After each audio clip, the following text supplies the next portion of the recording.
on life. Gonna find the mountain and start that climb. And you know we can't ignore this. And you know we won't bury it. The feeling we have won't go away. We're running to the great beyond, stepping out into the sun, further than we'd ever thought we'd go. Whoa, we're running through an open door, somewhere greater than before. Come on now, it's closer than you know.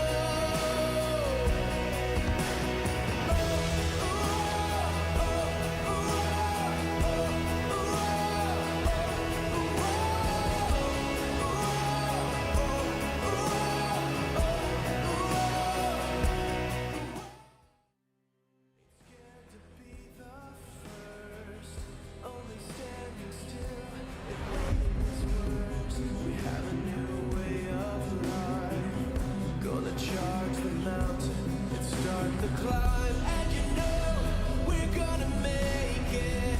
And you know we're gonna change it. The feeling we have won't go away.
From humble beginnings in 1983 with less than 200 competitors, this has now grown to the biggest triathlon in the Southern Hemisphere. Hello and welcome to the 42nd edition of the Garmin Noosa Triathlon. I'm with the Olympic Games gold medalist from Beijing in 2008, and this morning, Emma Snowsill had to ask her kids to count the amount of times she's won this race on the honour roll, and it's 5. Emma, what a problem to have. You can't remember how many times you've won here. The beauty of aging and having kids that are still interested in this amazing event, it's such a privilege to always come back here, be a part of it and bring the kids. I mean, like you mentioned, for it to grow the way it has, for us to be able to bring family and to connect with this greater community is always so special. Well, you were a kid when you first came here. What has the whole event meant to you?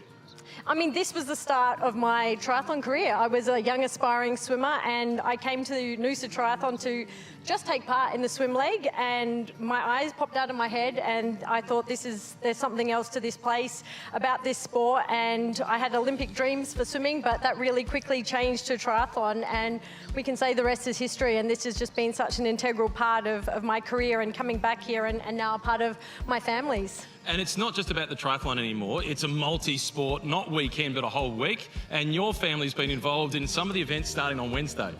It's almost been like a fun little boot camp for them. They've come and taken part in every event that they can possible. The run, swim, run. They've taken part in the breakfast fun run, and then the kids triathlon this morning. Their legs were pretty sore, but they were so excited just to be able to get in amongst it, get their T-shirt, which they wear with such pride everywhere in the world, and their finisher's medal. And for them to see and witness, you know, some of the best triathletes in the world in Australia, I mean, what more could you ask for in terms of having heroes in this sport? And we've got some heroes tomorrow. We'll talk more about this later on, but briefly, the start list for tomorrow is enormous in both the elite men's and the elite women's.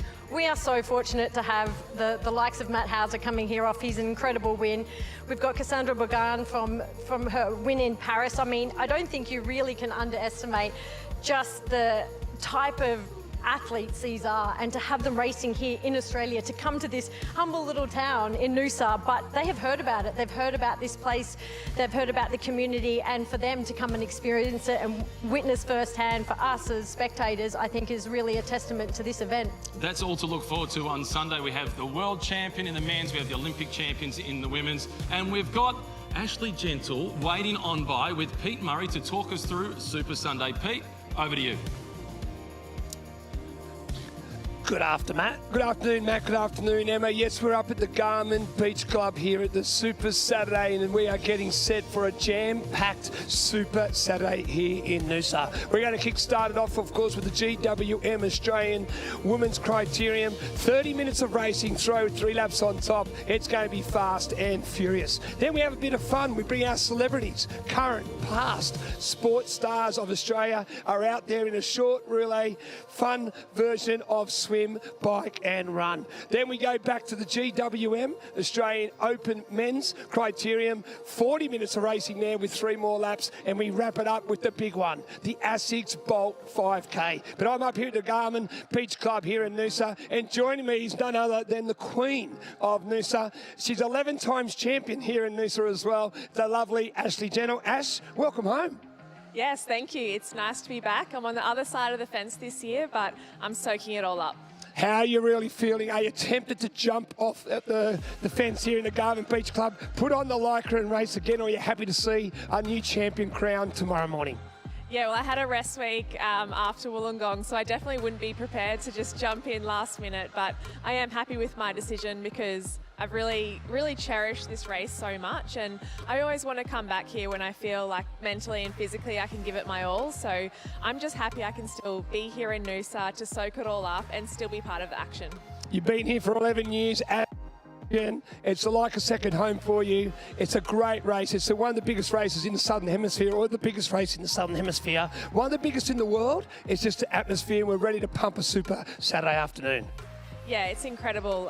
It's actually so amazing when I go overseas how many people actually know of the Noosa Triathlon. It's known around the world, and obviously we've got so many events during the week, and Super Saturday is one that I can't always fully enjoy because I've got to put my feet up and be drinking water, staying hydrated. So I'm really excited to be part of the Celebrity Tri this afternoon, but obviously watch the male and female crits, watch the Noosa Bold, and I've been around all week supporting the other events as well, and it's just so incredible to be able to soak it all up and see how this triathlon community can bring together such an incredible event.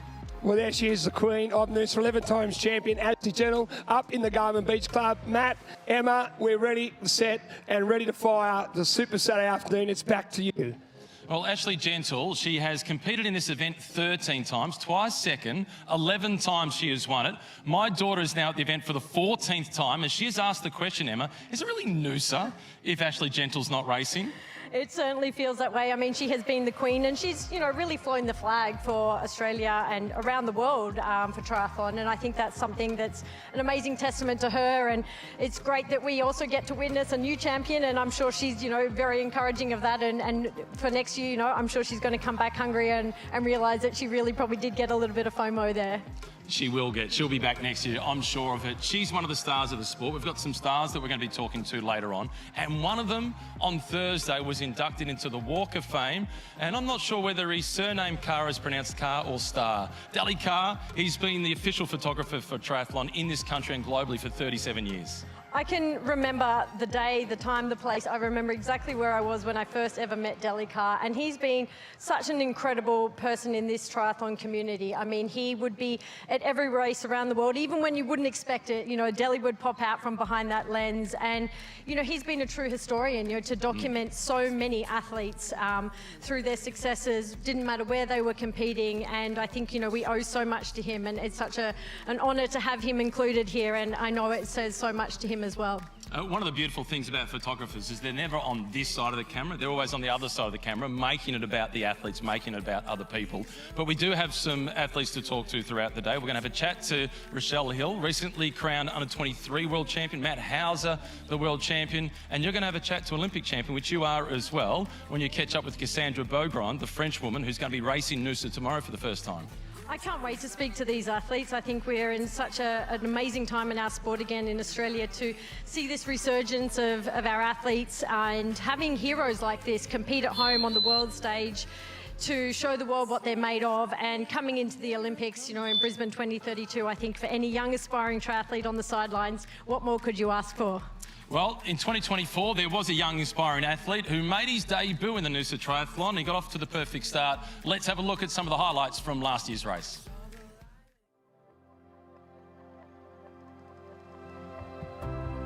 The first ever edition of the Garmin Noosa Triathlon, that was held way back in 1983. We're now at the 41st edition of the race. When it was held back then, there was 180 competitors. This time around, with the age groupers, to realise there's more than 10,000 people out there and ready to race. I'm feeling good. It looks like a beautiful day for it. Yeah, no, it's a beautiful beach. We're actually hanging around for a holiday afterwards. So we're from Sydney. So yeah, really making most of the event.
Triathlon champion for 2024, Garmin Noosa.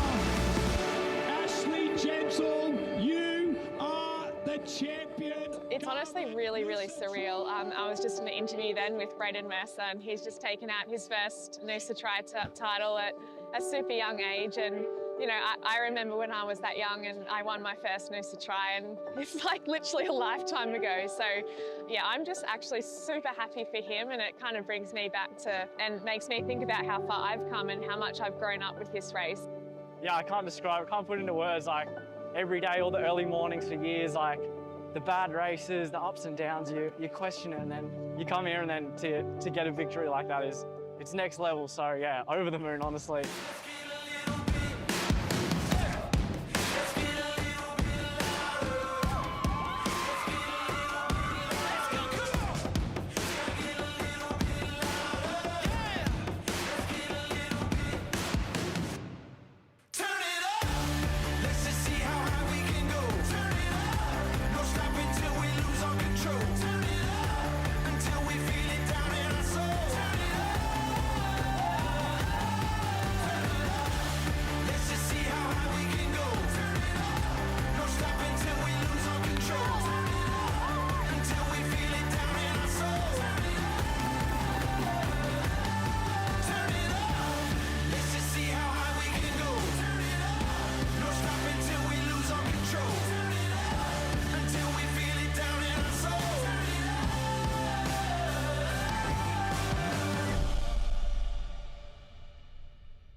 Well, you are the company you keep. I'm hanging out with Emma Snow, still Olympic Games gold medalist. Now I've got Rochelle Hill with me as well, under 23 world champion, and Matt Hauser, the current elite world champion. I'm in good company here, Emma.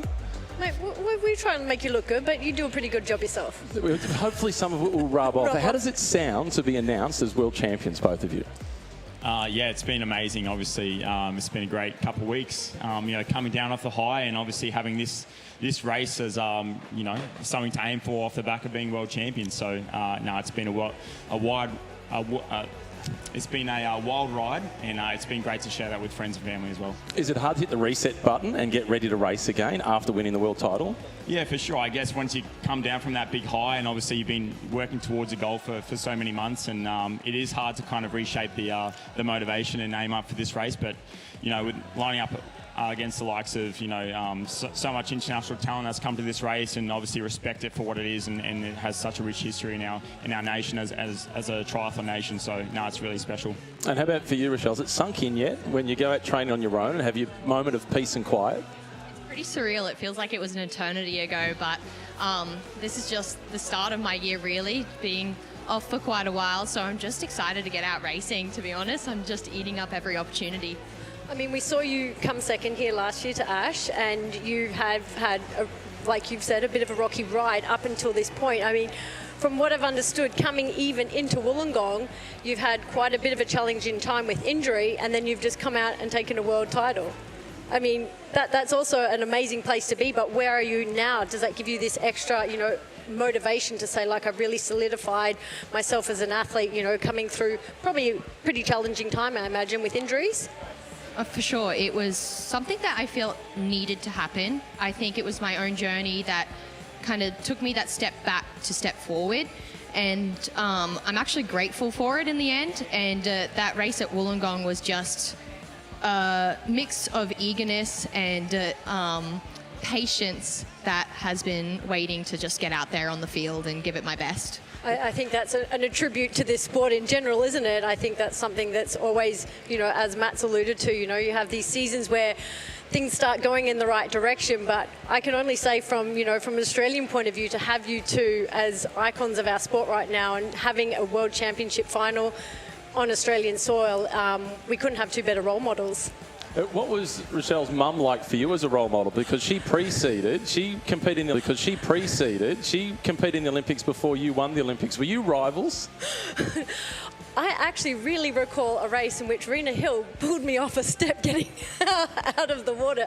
So I know there's some fierceness behind this competitor, because I know that they come across very polite and very hardworking, no doubt, but I know there's this little bit of aggression, which I think is well and truly needed when it comes to racing. But I absolutely love racing your mum, and I think it's an amazing and unique relationship to have, and something that's, you know, playing perfectly for both of you right now. But yes, you have a fierce competitor as a mum, and I have no doubt that is paying off right now for you. What role has she played in your career? You know, beyond being a mum, what role has she played in your career?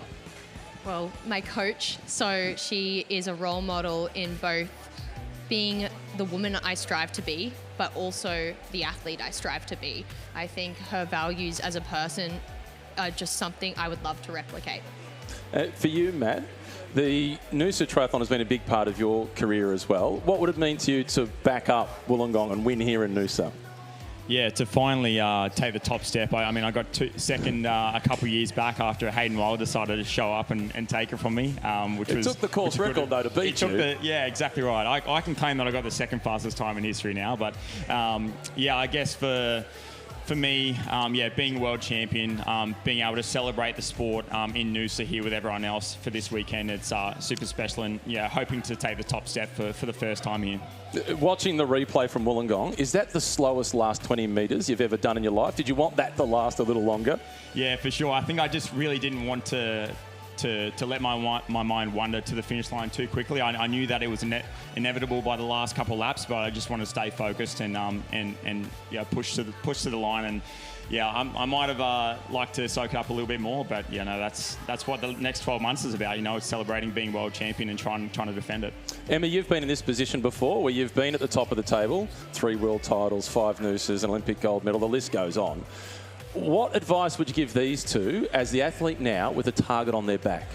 I think, you know, there's a big shift, isn't there, from going from like hunting and to being the hunted. And I think you both are extremely very, very talented athletes in your own right. But I think what the shift becomes is like, you know, refining those small things and being grateful sometimes for the hard learnings. And like for Matt, you know, I've been watching your trajectory, especially this year, and having, you know, a little bit of contact with your coach, and I think, you know, that's just something that you try to build upon that momentum and to continue to just put those little things in your back pocket and continually learn from, you know, not just your victories but also, you know, those setbacks like you alluded to. So I think we're in a great place, and I think you probably don't see yourself so much for, you know, being such an inspiration to the rest of our country and coming into these next 7 years as, you know, I think inspiring as many athletes to come and follow in your footsteps. So I think we should be very grateful that we've got you both here and racing on home soil. Well, to take the pressure off then slightly, do you get a holiday after this?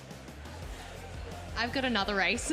What's next? So I've got Tongyong, a World Cup race, and as I said, I mean, Wollongong was my first race back, really, so I felt like my season was only beginning, and I'm keen to get back out there, hopefully get some world ranking points, and yeah, then after that, I'm in Offie, so I'll You got a holiday after Sunday at all? I'm doing the Harvey Bay 100 in 2 weeks' time, so supporting a local event in my hometown. Great. Well, good luck to both of you tomorrow. We hope you can get the win for Australia, because this is the strongest international field we've had in a while, Emma, and I'm looking forward to watching it. Two of the stars of Australian triathlon, two of the stars of world triathlon. We're going to see them in action tomorrow morning. They'll be out to take the victory against a star-studded international field. And we're not too far away from getting started with the first of the events here on Super Saturday. Coming up shortly, it will be the GWM Australian Criterium.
This isn't just training.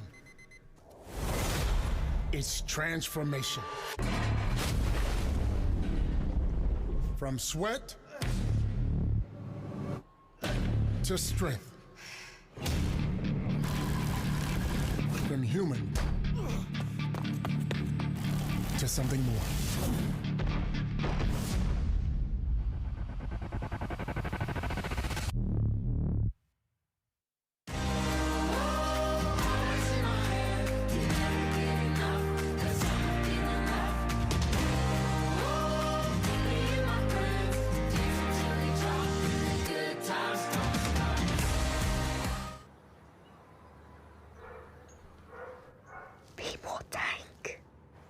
Be more tank.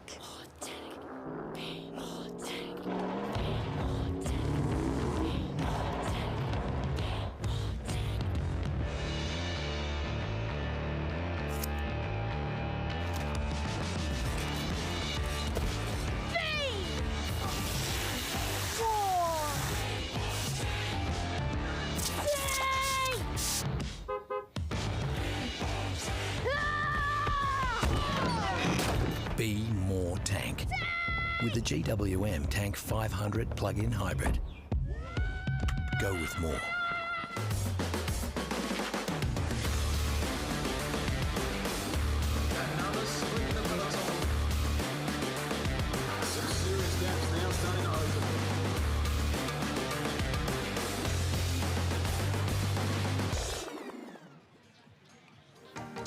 We are just about ready to get started with the first race in Super Saturday. It's the GWM Australian Criterium, and I'm joined by triple world champion, Olympic silver medalist, Nettie Edmondson.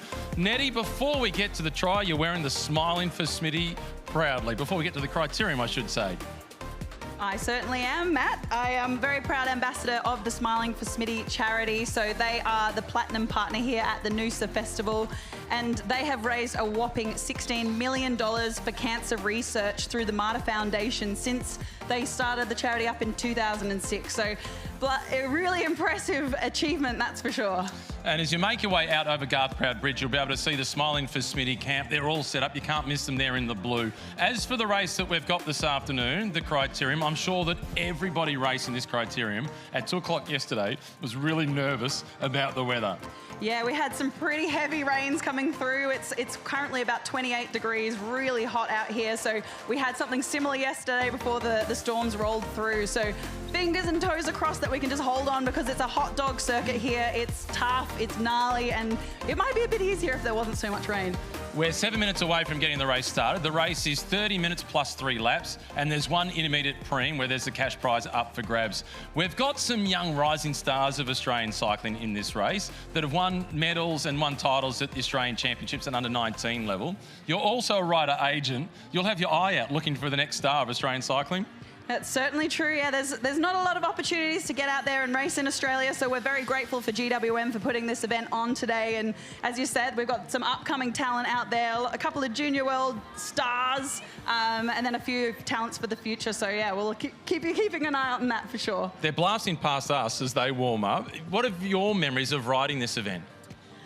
Oh, so I had a crack at it a while ago, but then the one that stands out for me was 2016, because I just had a big break after the Olympic Games, and I hadn't ridden the bike until the day before. I thought I was here with Rebecca Wysack, triple world champion, and we were having a wonderful time, and decided to have a crack up the hill around here. You would know what's the hill? The main climb, well, Garmin Hill we call Garmin it for Hill. the sake of this weekend.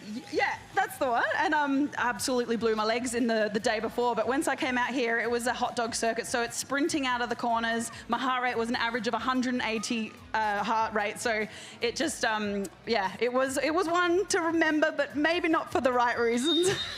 Well, we've got plenty of riders from one of the local clubs, the Balmoral Club. That's one of the strongest clubs in the country, so plenty of Queenslanders out there. They're lining up, they're not too far away from us, bringing up some of the top 5 contenders. So we can get on shortly with an introduction of some of the top 5 contenders. We'll wait until the commissaires are down there and they've got themselves nicely organised. We'll get the all clear from them before we start to bring them up. Super Saturday, it always kicks off with this Criterium, and there are a few nervous moments when you're on the start line. So we are ready to go with our top 5 call-up. We're starting from the woman who wears number 5. She's finished, Nettie, 5th, 4th, 3rd and 2nd. She's always on the attack. Can she win it this year? Put your hands together for Jessica Prats. It looks like she's not here. Normally, she's always on the attack. Next up, we have the rider who's in the under-19. She's finished in the top 15 in the time trial, the Criterium, and the road race at the National Championships this year. Please put your hands together for Megan Moore.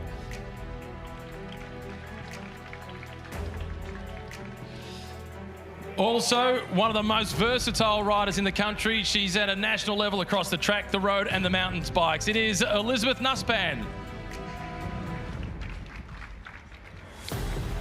And I'm hoping that she's there, and she has made it onto the start line. She's been a top 10 finisher at the Tour Down Under, a top 10 finisher at the Kettle Evans Great Ocean Road Race. Please welcome Emily Herfoss.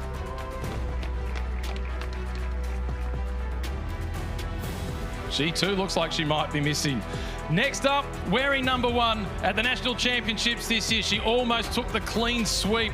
She was the winner of the time trial, the winner of the Criterium, 2nd in the road race, Emily Sanders.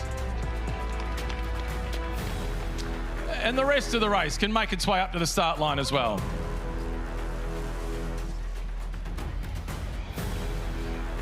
We're about to hand over the commissaire to give the briefing. Ready to go with the briefing? You need the microphone for this. Here you go. Hi everybody, welcome to the Noosa Crit. There is a pit area at the Sofitel. If you have a recognised mishap, go to the commissaire and fix whatever's wrong, and they will tell you if you get a lap out or not. If there is not a recognised mishap, there is no lap out, you will have to chase. Okay, if you're sprinting, please hold your line when you're sprinting. You are going to have one preem in your 30-minute plus 3 laps race. That's 30 minutes plus 3 laps. For the preem, you will get a whistle. For towards the end of the race, we will show you a lap board for 3, a lap board for 2 laps to go, and then a bell for the last lap. All right, we may have some extreme weather here this afternoon. If we need to stop the race, there will be red flags out. Please obey the red flags. Leave the course at the far end. Okay, is everybody okay? Any questions? Near the Sofitel. Okay? 30-second countdown. We're just about ready to go. Nettie, you've got the responsibility of blowing the hooter to get them started. The GWM tank is going to lead us away. The first portion of the circuit is neutral behind the tank as we get you over to the other side of the road, and then the racing is going to get started. We're waiting for the all clear. We're safe in the car. We're good to go. The official 30-second countdown. We're starting at exactly 2:15. Becca's given the nod. 20 seconds to go before we roll away for the first of the races on Super Saturday. And Emily has made it up the back. Emily, we had you introduced at the front. Top 10 finisher at the TDU and the Cadel Evans Great Ocean Road Race. 3, 2, 1, go.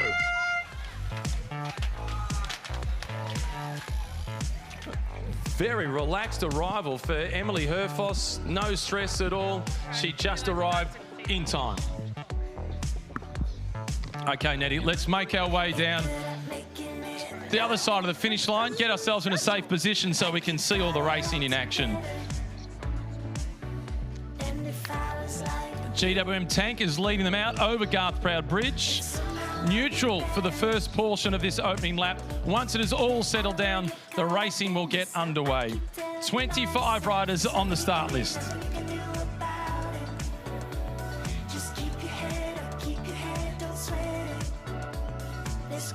Because you're an ambassador for Smiling for Smitty, Nettie, we are finding a spot in the shade. This is a smart decision by us. Yes, it is. So Smiling for Smitty, for those who don't know much about the charity, started up in 2006 because Adam Smitty was only 26 and he was diagnosed and passed away from melanoma cancer. So a bunch of his friends started up a fundraiser, and they rode all the way from Brisbane to Townsville, and they raised quite a bit of money and inspired quite a lot of other people to join on board. And so now there are a number of Smitty events run by the Marta Foundation, and as I said before, they've raised over 16 million. At this event here, they've got 350 people competing in the try, and all of those have raised a combined total of over $550,000 so far. So it's absolutely amazing what they have done and what they continue to do for people that are diagnosed with cancer and for people who are going through that journey. So $500,000 raised this year alone from Smiling for Smitty. That's extraordinary. They will be the loudest cheer squad out there on Sunday for the triathlon. The race is still under control, courtesy of the GWM tank. GWM for the last 18 months have been great supporters of Australian cycling, supporting this event. Likewise with the National Championships, which are on in Perth again in January. It's a small field, Nettie, but it doesn't really make for any less aggressive racing because this is such a tight circuit. If you're caught at the back, even in a group of 20, it's a long way from there to the front. It certainly is. As you can see, it's all bunching up now. Once the GWM car takes off, we're going to start to see them extend out of this last corner. But as you say, you can only stay on one side of the track. So if you are too far to the back and an attack goes off the front, it's almost impossible to get there. So you want to hope that you've got some teammates out there up the front. And now the tank has opened up the throttle and the race is officially underway. Chloe Bowen up towards the front. She's the first to try and put the pressure on. At the midway point, there is an intermediate sprint with a cash prize to be able to pick up. And if you don't back yourself to win the race, that's a good way to at least take care of dinner tonight. It certainly is, yeah. There's a $5,000 prize pool at the finish as well. So a lot of money up for grabs for these riders, which means a lot because there's quite a few of them that are trying to make it over in Europe, and every dollar counts with that type of thing. So yeah, I'm really excited to see what happens with this preem. And then also it's a short race. It's 30 minutes plus 3 laps. So yeah, it's going to be hard and fast, that's for sure. We did the introduction for Emily Herfoss. She missed the introduction. She has arrived, and all of a sudden, she's the rider who's at the front in the black colours. She's sitting in about 4th or 5th position. You would have raced against her a fair bit. She is a woman of great experience. She certainly is. Yeah, she was an absolute talent, and she's had a bit of time away from the sport. She had a couple of kids, and now she's back and doing really well. It's amazing to see her progression so far. And who's going to be better in the Herfoss family? Is it going to be her or her husband, Troy, who's racing later on this afternoon? My money's on Emily. No pressure, Troy. I think they're both a pretty good bet. They've spent a bit of time in America, done some crits and comesses over there. So, yeah, they're on some form, that's for sure. Peloton is all together. They've been racing for 4 minutes. Conditions at the moment are perfect. You'd be happy with this. It's not too hot, bit of cloud cover, not particularly windy, ideal for a sprinter. Yeah, it's getting a bit cooler. I'm a bit concerned at how fast that temperature did shift, though. So, yeah, we've got 4 minutes down on the clock, so 25 or so to go. Will the weather hold off? Who knows? But we see them coming through the start-finish now. So the blue colours up towards the front. That's Tully Schweitzer in the Praties colours. One of the most famous teams in Australian cycling. She goes through the corner. 2nd position, leads them out of the roundabout. That's a team, Nettie, that has delivered so many riders to World Tour level in Australian cycling. Men in the past, and now for the last couple of seasons with the women's team as well.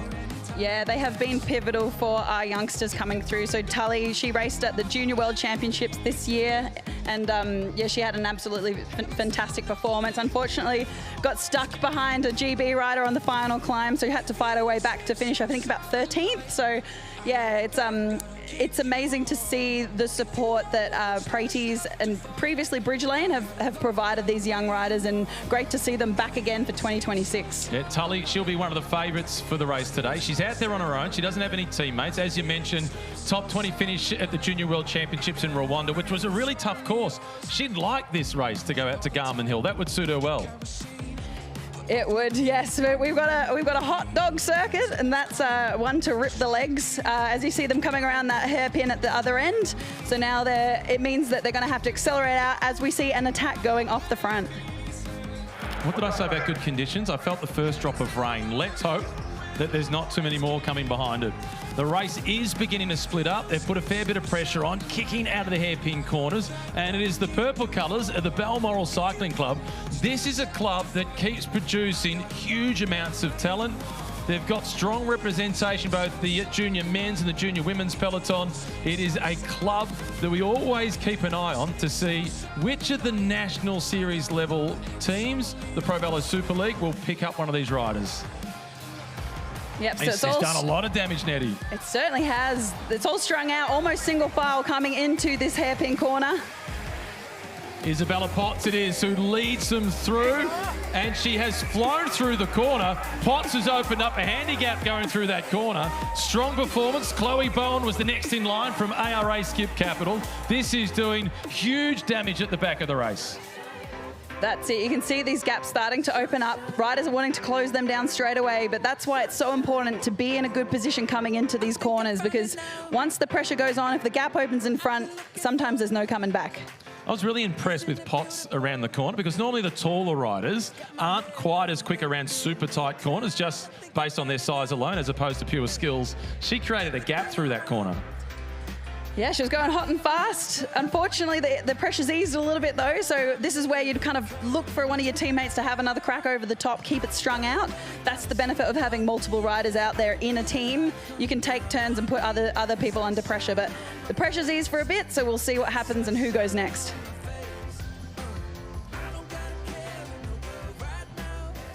The race has calmed down momentarily as they're up at the far end of the course. You managed to avoid doing the celebrity try this year, Nettie. Injury has gotten the better of you. Unfortunately, yes. I've done my calf and I did my MCL on the 2nd of January, so it hasn't been my year. I was inspired. I saw a lot of Team Smitty athletes going past and I thought, you know what, I want to join them. I want to be part of that momentum. And unfortunately, this year is not meant to be, but it doesn't mean that the 20th year anniversary is off the cards. You'll be back next year. Sign her up for 2026. Another attack going over Garth Proud Bridge, and once again it's the purple colours of the Balmoral Cycling Club. It's not Potts, this time it is one of her teammates. This is a club that creates a culture of aggressive, hard racing. This is a strong move. This is Meg McDonald now at the front. She had some good results this year in the under-19s racing in Europe. She spent a bit of time racing in the Netherlands, also in Belgium. This course will suit her. Yeah, she's absolutely put a massive gap into this. We've got Nostromo trying to chase. Like we said, that pressure from the earlier moves, it really does start to bite the legs. So we've had 9 minutes so far of hot, fast racing. I'm so glad to see that this race is shaping up to be an exciting one. She's been reeled back in, so it's together again at the front, but the process of elimination, surely it starts falling out the back door. She's put some of her teammates under pressure. There's a bunch of them from the Balmoral Cycling Club now caught at the back of the peloton. Yeah, as we see ARA taking the opportunity, so there was a slight lull in pace, and I think it looked a bit like Armalee Sanders off the front, but we'll see as we come around this corner. It is, and she's somebody that you don't want to let go. Tully Schweitzer, she's the one who responds. Ooh. We've had our first crash. 2 riders have gone down. Riders involved in a fall, they'll be able to get 1 lap out and rejoin the peloton in the same position where they left off. Gemma Brown is one of the riders who has gone down. The other one is Megan Russell. So they'll have 1 lap out, Nettie. Yeah. But you'd rather not have the crash and not have the lap out. Absolutely, yeah. It's not nice, but that's the thing when you're under pressure and you're going around these tight hairpins, you really have to make sure you've got some space and you can go around in your own line around that corner. And yeah, 1 lap out, get a little bit of recovery, but then you're going to be chasing and that lactic acid is really going to start burning.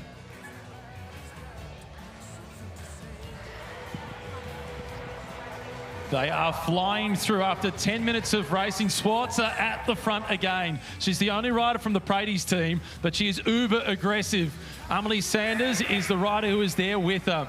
She was a star at the Junior National Championships this year, Sanders. She was the winner of the time trial, the winner of the Criterium, 2nd in the road race by a whisker. Yep, and then went on to the Junior World Championships. I think it was in Holland, and came home with 2 bronze medals in the Madison and the Omnium. So one of Australia's strongest track riders, but also a powerful road rider too. She raced the Tour of Flanders, the under-19 one, and that's a really tough race in Europe with the cobbles. So yeah, she's certainly one to watch for the future. And a race that your brother won, the under-23 event of. Yeah, it was an interesting one. I think he'd hoped to win it, but he thought that someone was up the road. So it's a very funny victory salute where he's got 1 finger in the air, kind of acknowledging the crowd, but he actually won, not second. So yeah, it was an interesting one for him, that's for sure. So he's hedging his bets. I might have won, I might not have won. Yeah. I don't want to look like I'm celebrating second too hard, but I don't want to miss out on celebrating first. Your brother and Jimmy Whelan, also an Australian to win the under-23 Tour of Flanders, who has lit up the running world with an impressive time at the Valencia Half Marathon with a time of 61 minutes. Scorching. Pete Murray, that's a man who should be starting to swim and become a real triathlete because he's got plenty of potential in it.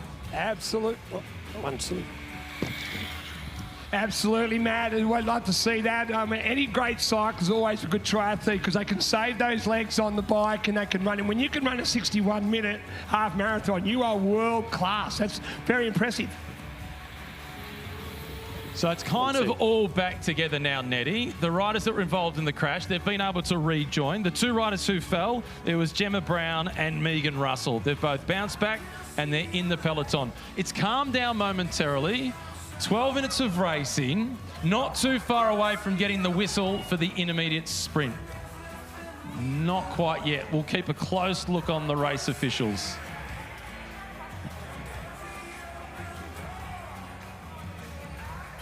That's the calmest it's been so far. Gemma Brown at the front. She's the rider that was involved in the crash. That is a great response, Nettie. I like seeing her charge through that corner. That's awesome. It reminds me of Brodie Chapman's move at the World Championships this year, coming back from behind. YB on the, why sit in the bunch if you can go off the front? So she's taken that moment of pause in the peloton to her advantage and has gone straight off the front. That's pretty impressive, Matt. Look at the gap she's opened up.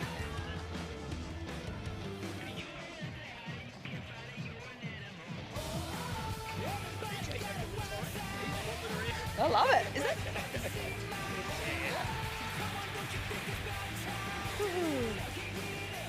Peloton heading down the back straight. It's a tailwind down the back straight, Nettie.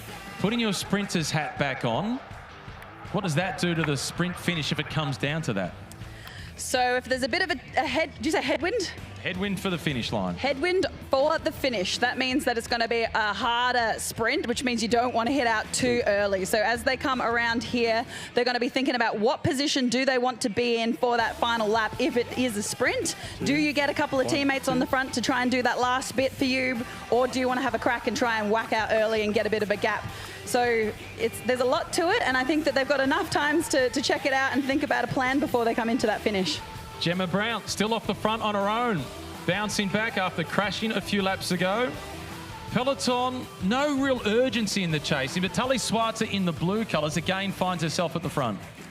It's quite interesting. You've got Tully and you've got Niamh Parslow on her wheel as well. So she was her teammate at the Junior World Championships this year in Rwanda. So she rode herself to a wonderful 8th position as well. So we've got some super talent in our ranks coming through on the road. As you said, it was a super tough course with cobbles, climbs, it had it all. So yeah, great to see them doing a slightly different discipline. I feel like this is, as you said, a punchy circuit, often a sprint. But yeah, they'd be hoping for a hard, aggressive race and maybe potentially getting off that front. Well, Gemma still off the front on her own. The gap is just a few seconds. She can take a look across. She's not going full throttle here. She's keeping a bit up the sleeve. Schwarzer is the rider who is responding. She kicks out of the bottom corner. She's put a load of pressure on. Rachel Wales is the one who is with her. Yeah, Rachel's been riding a really good position. She is in the Butterfield's Zip Track Racing kit, so she's holding second wheel. It's a great spot. Now she's moved to the front. She's decided it's time. She's going to bring this one back. She doesn't want to let Swite, so that's the one, do all the work. She wants to bring this one back. But yeah, she's been around in Australian cycling for a little while. She's been in the ARA cycling team as well. So yeah, it'd be interesting to see what she can do. So Gemma Brown is now being caught. The race is back together. Coming through towards the front, that is Quinn Finlay in the green colours. That makes it easy to spot her at least. It does, that's for sure. And if you've been under pressure at the back, it's a good thing to control it at the front. Try and slow it down momentarily. Yeah, this is a moment for the ones that have been at the back, kind of a bit out of position. That's now the time to move to the front. So if you've made the mistake of kind of being a little bit too far back, I think hopefully it's time to move forward and yeah, just improve that position, because we've only got 15 more minutes left of racing, plus those 3 extra laps. And we don't know when that bell's going to ring for the Preem. Oh, we do now. I've just caught the eye of the race officials. They've given the little head nod. It's like going down a country road and somebody just raises the finger off the steering wheel to wave hello. The whistle is about to go for the intermediate sprint, and the pace has gone through the roof. Potts again is at the front for Balmoral.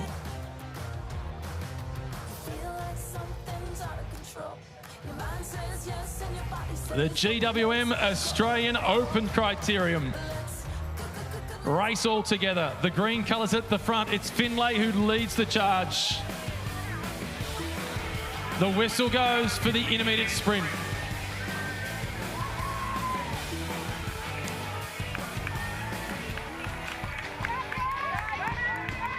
A move up the inside and kicking out of the bottom corner. And lucky number 13, Abby McLean. Yep, so she's from the Nostromo team, so they're from Melbourne, changing things up. So she wants to go hard, go early. So I think she's the only one from that team out there at the moment. She's breaking it up, which is good. She is pouring on the pressure, McLean. The chase is coming from Finlay. It's then Wales from the Butterfields Racing team who's in 3rd spots. And is that Emily Herfoss in the black colours in 4th? That's experience, Nettie. Or is it Brown? I think it's Gemma Brown who's still up there in 4th position. It is Gemma Brown. So she's crashed, she's been on the attack, and she's now got herself in the box seat for the intermediate sprint.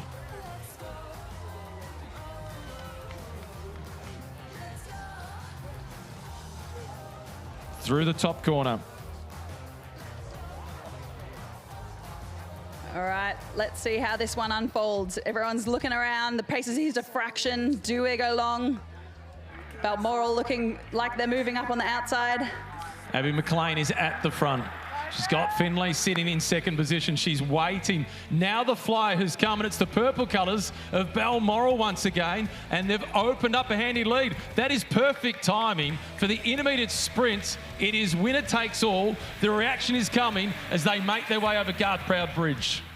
That's a great move. Hopefully she can leave that gap, get some of that prize money and carry on and make this race electric for that final 15 minutes. Life is all about timing, and she's timed the attack to perfection. She's coming through to pick up the cash prize. Does she hold on? Yes. And a small sigh of relief. It's Megan Russell, who was the rider that was involved in the crash. So Brown and Russell, who've both crashed, have turned in to be the most aggressive riders in this race so far. Yeah, it's pretty fantastic. I love to see that. Sarah Daly has also joined, and we also have Rachel Wales. As we mentioned, she's been positioning so well, so she's managed to sneak into that break of 3. This is a dangerous one because we've got one rider from 3 different teams, so each of those riders are going to want to be working hard, and that means that their teammates will not be chasing. So ARA, as you can see, they've missed the move. They are on the hunt. Well, Matt and Eddie, we're here, the GWM Australian Open Women's Criterium. 30 minutes of riding. We're just coming up around that 20 minutes to go, or 20 minutes done, so only 10 minutes plus 3 laps. You guys do an amazing job. This is Super Saturday at the 42nd edition of the Garmin Noosa Triathlon Festival. We welcome you all to the sidelines. Nettie, it's getting exciting. It is. We're in that final half of the race. It's a short, sharp, fast criterium. Lots of moves have been going off the front. We've had a couple of crashes, but we're good to see both riders up and running and off the front as well, making it exciting. And Maddie, just coming up straight after this, of course, is our celebrity try. James Tobin is in the house from Sunrise Weather. Captain G'day, Weather James. from Sunrise at Channel 7. James Tobin, can you do us a favour and tell us whether it is or isn't going to rain? I hope not. It's sprinkling right now, but I really don't want it to rain for the women, but also for the guys that are coming out shortly. Not good just down here on the big hairpin turn. And one of them is you in the celebrity try. Who's in your team? Mate, I have got Kate Campbell, Braden Curry. This is going to be the biggest unassailable lead get assailed. Are you finishing with the run? Yes. Good luck. Don't let the team down. Everybody get behind Team James Tobin later on. He's got a reasonable lead out for the first 2. They've got a good chance. Kate Campbell, of course, Olympic gold medalist. Braden Curry, Asia Pacific Ironman champion, 2 times top 5 in the world. But we're back to the GWM, Australian Open Criterium for women. And Nettie, again, it's Tally Swatzer at the front. She's really aggressive. Chloe Bowen is the next in line. And then from Butterfield, it's Wales. She's been in all the action for the last 10 minutes. She has been. She's been a very crafty one. I'd keep an eye on her if I were you. She's not missing a beat in the Butterfields. It's important because she is on her own out there. She doesn't have any teammates, so she wants to be in control of this race. She wants to choose when she follows a move, and you can't do that when you're at the back. You need to be at the front. It's such a hot, fast, spicy criterium, so it's amazing to see her doing so well. And hoping that these sprinkles of rain are going to hold off. I keep looking to the skies and I'm seeing blue, which is a good thing for now at least. And I'm seeing blue at the front with Tally Swatzer. She's also been positioning really well, and she's had a crack a couple of times trying to go off the front. It's yeah, she doesn't want it to come to a sprint. She wants to get away. She wants to make it hard. Well, Pete, so far it's been a process of elimination out the front. It's been aggressive at the front, but nobody able to establish a real big advantage.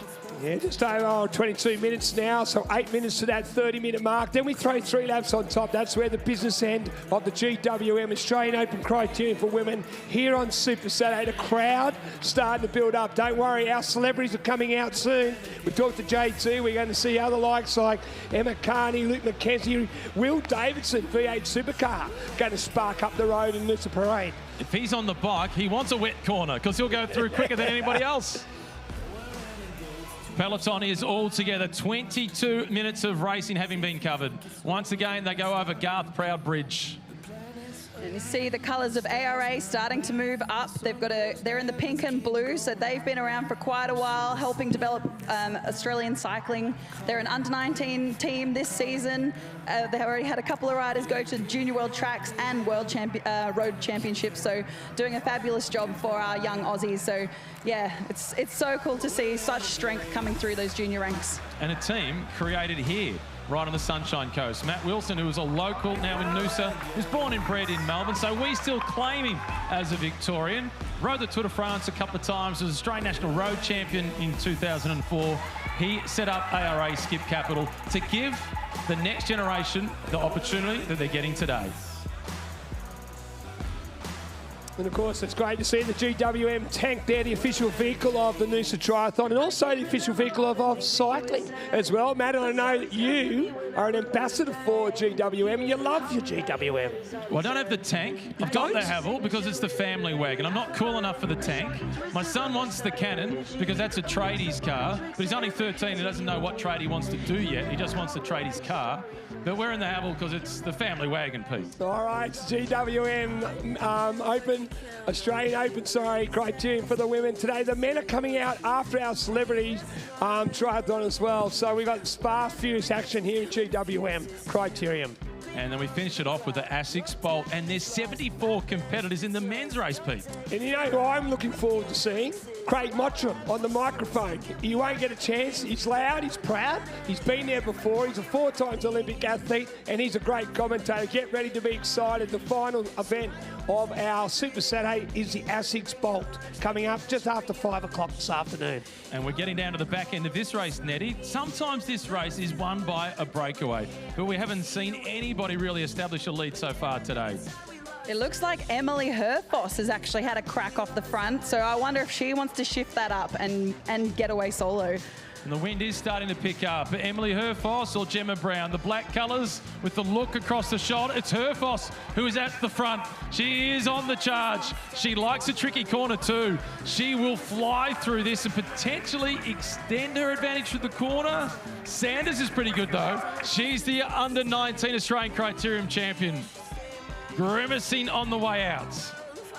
Zara Heath in third position in the purple colours for Balmoral. You can see the grimaces on the faces. They've been out there for a while now. We're getting into the pointy end of this bike race, so we see the gap starting to split up at the bottom of the screen if you can't see it. They're all strung out, wanting to bring this back. If Emily gets too much more of a gap, we might not see her come back. Well, this is a classic move from Emily Herfoss because this is the first time we've seen her in the race. She has been waiting. She hasn't wasted any energy with early attacks. Pete, off the bike, she's sociable. On the bike, not so much. She likes to win. All right, and like we all do, when you're on there is your trade, you want to have a big win, and she's really trying to open up that gap. This footage, of course, Matt and Nettie, is going all over our live social. So if you want to follow, get onto the Noosa app, check it out. We've got our big day tomorrow, the 42nd edition of the Noosa Tri. But today it is all about the GWM Australian Open Women's Criterium to kickstart our Super Saturday 2025. The chase is on. ARA Skip Capital, they come to the front. The rider from Butterfield's in third position, that's Rachel Wales. She's managed to mark that move, so Herfoss has got some good company. Sanders, is it at the front?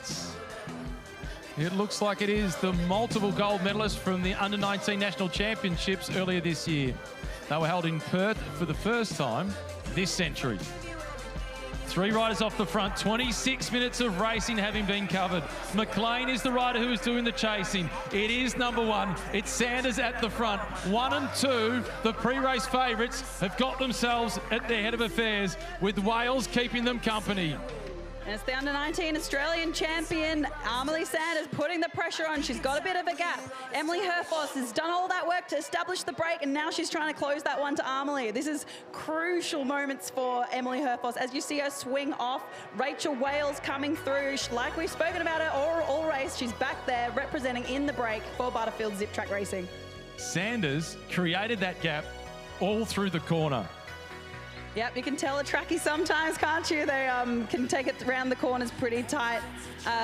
This is one of her home races. She's from Queensland, one of the local talents coming through. got a couple of brothers, and she's one to watch. I think we've spoken about her a bit before. Super talent. She's got the horsepower and she's got the bike handling skills. She's got the nous. She's proven that she is a winner. She's got company though. Wales at the front, Herfoss at the back, Sanders in the middle. The chase on from the peloton. The gap is only 4 or 5 seconds. No, kids, not 6, 7, not yet. Yeah, the issue here for the other teams that aren't represented is these three are hungry, they are motivated, and they are ready to bring this home. So we've got 28 minutes of racing, which means 2 more minutes plus 3 laps. So if a decision isn't made quickly, any hesitation can mean that this break will stay away. Chase now in the peloton. Quinn Finlay it is who picks up the chasing, but she's already looking across the shoulder, looking for some support. Oh, Herfoss in 3rd position, missing a turn. Cagey, Nettie. She's smart. She's a smart bike rider. You can see from the body language, she is starting to suffer a little bit. She did establish this break. She did it all on her own, and she is taking the gamble. She is not going to contribute to this for now. She wants to recover and save her energy for the sprint. She knows that the other girls are pretty quick. Amelie and Rachel are fast in a sprint, so this is what she needs to do to give her a shot of winning that cash. 5 seconds was the gap when they went through the finish line. Wales, Sanders, Herfoss, the chase behind. Finlay with a flick of the elbow. The chase won't be coming from Niamh Parslow because her teammate is out in front. Yep, she's sitting in the hot seat, so second wheel back, not doing any of the work, watching for the next move. If anyone goes off the front, she is going to close that down and make sure Amelie can stay away. IRA, Skip Capital are happy with this move. We know how fast Amelie can be in a sprint. She's won medals at the Junior World Championships. She's our Criterium national champion, so they want this to stay away. I'm impressed with ARA Skip Capital. As an under-19s team, they race as a team. Normally at this age group, you'd forgive them for being selfish and looking after their own interests as a way to get the attention, try and get the own result. But it's a disciplined young group. Yeah, they all headed off to Europe this year. They were based in Belgium and they did a handful of races and kermesses together. So I think there was a lot of learning there and there was a lot of talent coming through. So they all each took their turns being the leaders in the racing. So they had a great block there with some people hanging on to go to the Junior World Road Championship. So yeah, it's great to see Australian cycling coming through strong. We've got with the support of some amazing sponsors. 30 minutes has been covered, Nettie. They come through this time and they will get 3 laps to go. The gap is hovering at 5 seconds. Herfoss in the black colours. In the navy blue, it's Wales. In the blue and pink, it is Sanders. The 2 top favourites are at the front, and it is Wales from Butterfields who's out to upstage them. Yeah, you could see there was a bit of conversation out there. Nobody wants to see Emily sitting on. They wanted to roll through and contribute. So she's had to come through to the front and be part of this working trio. 3 laps remaining. Last time through, the gap was 5 seconds. The chase is on from Brown, and the gap is 12 seconds. In fact, it was Peterson that was at the front then doing the chasing. 4, and she's gone down through the corner. Peterson was trying to get the chase going, has crashed at the front. Bad news for her, good news for the breakaway. Yeah, that's the tough part about this end of the bike race. It's all or nothing a lot of the time, and she was on the front. Luckily, no one else came down. Hopefully, she can get back up and get going. The best thing to do in a crash is just to get up and just keep going and roll through it, get through some of that adrenaline. Hopefully she's all right. It looks pretty good so far, but it's not the right time for this to happen, so she's got a big chase on her hands. Give her a cheer!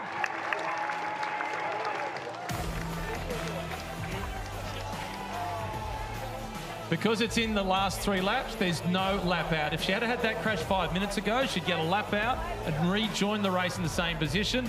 But in the last 3 laps, those rules don't apply.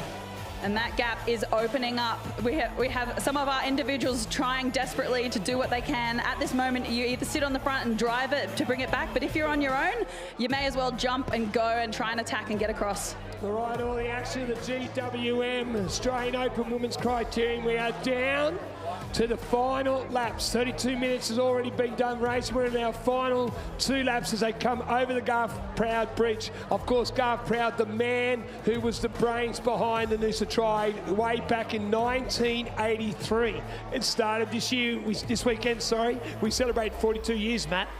It's been a huge success, this event, not just for triathlon, but we've got the Criterium here, multi-sport, the swim yesterday, we've got the ASICS Bolt later on this afternoon. 2 laps to go. Wales, Sanders and Herfoss. And the gap last time through, it was 12 seconds. It's going to be well clear of 12 seconds now. The battle for the victory is with a 3 out in front, Nettie. The clock continues to tick, and at 2 laps to go, the gap is 18 seconds. Yeah, I'm feeling for Tully Schweitzer right now. She's been on the front. She's made so many attacks. She's been part of the moves, but she's on her own and she's missed this one. So sometimes it is impossible to go with everything, but she is only a second-year under 19. She has done a tremendous job in this race so far, but it's hard. She needs some help out there. She's paying the price for having no teammates. But we've got Emily Herfoss with no teammates, and she's in the lead group, and likewise with Wales, but they're a lot more experienced than Tully Schweitzer. Yeah, she's picked the move. Well, she made the move, to be honest. So you never know which one's going to stick, but you just have to have that hungry tenacity, and that's certainly what Emily Herfoss has. She has a history in this sport. She is one of our champions who did have a break, has come back, and has come back strong. So I would never underestimate her. Even if she looks like she's suffering, even if she sat on the back a little bit, I wouldn't underestimate her. The peloton's now got the body language of a group that is racing for a top 5 finish. They're racing for 4th. That's it. Abby McLean on the front for Nostromo. I think she's also an individual out there, so it is hard. And all those teammates of the riders in front are sitting pretty. They are ready for that sprint. They are looking for a 4th position, but they don't have to do anything. The work is up the front. Over the Garth Proud Bridge for the second last time, heading towards the finish line. They are about to hear the bell.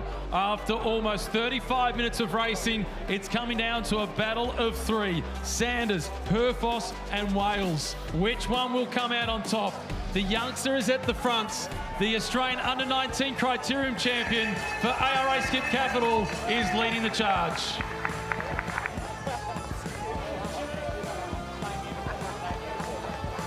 She's so good through those corners, Nettie. She is. As she looks over her shoulder just to check and see what everyone's doing. What's the body language like? How am I feeling? How are they feeling? Are there going to be some cat and games? Because this is where they could lose the race. If those 3 play too many games, if they wait for the other one to go to the front, this is when the bunch can bring it back. And the bell now as well for the peloton. Leading them through is Emma Pratt. Herfoss takes over the lead as they head down the back straight. Wales in second spot. Sanders has now got herself at the rear. I'm excited. Who knows what's going to happen? It's a long headwind, so yeah, anything could happen. There's a tactical game out in front, and Sanders and Herfoss are playing the tactics. Wales has a small gap that's opened up. Wow, this is like we said, anything can happen. Wales could sneak off the front. If you're not paying attention, it can become a time trial, or they could get caught. So we've seen this happen time and time again. It's not over until it's over. Emily Herfoss has got herself in exactly the position she wants to be. At the rear, she can't be caught by surprise. Wales is zigzagging across the road. It's like a match sprint on the track, Nettie.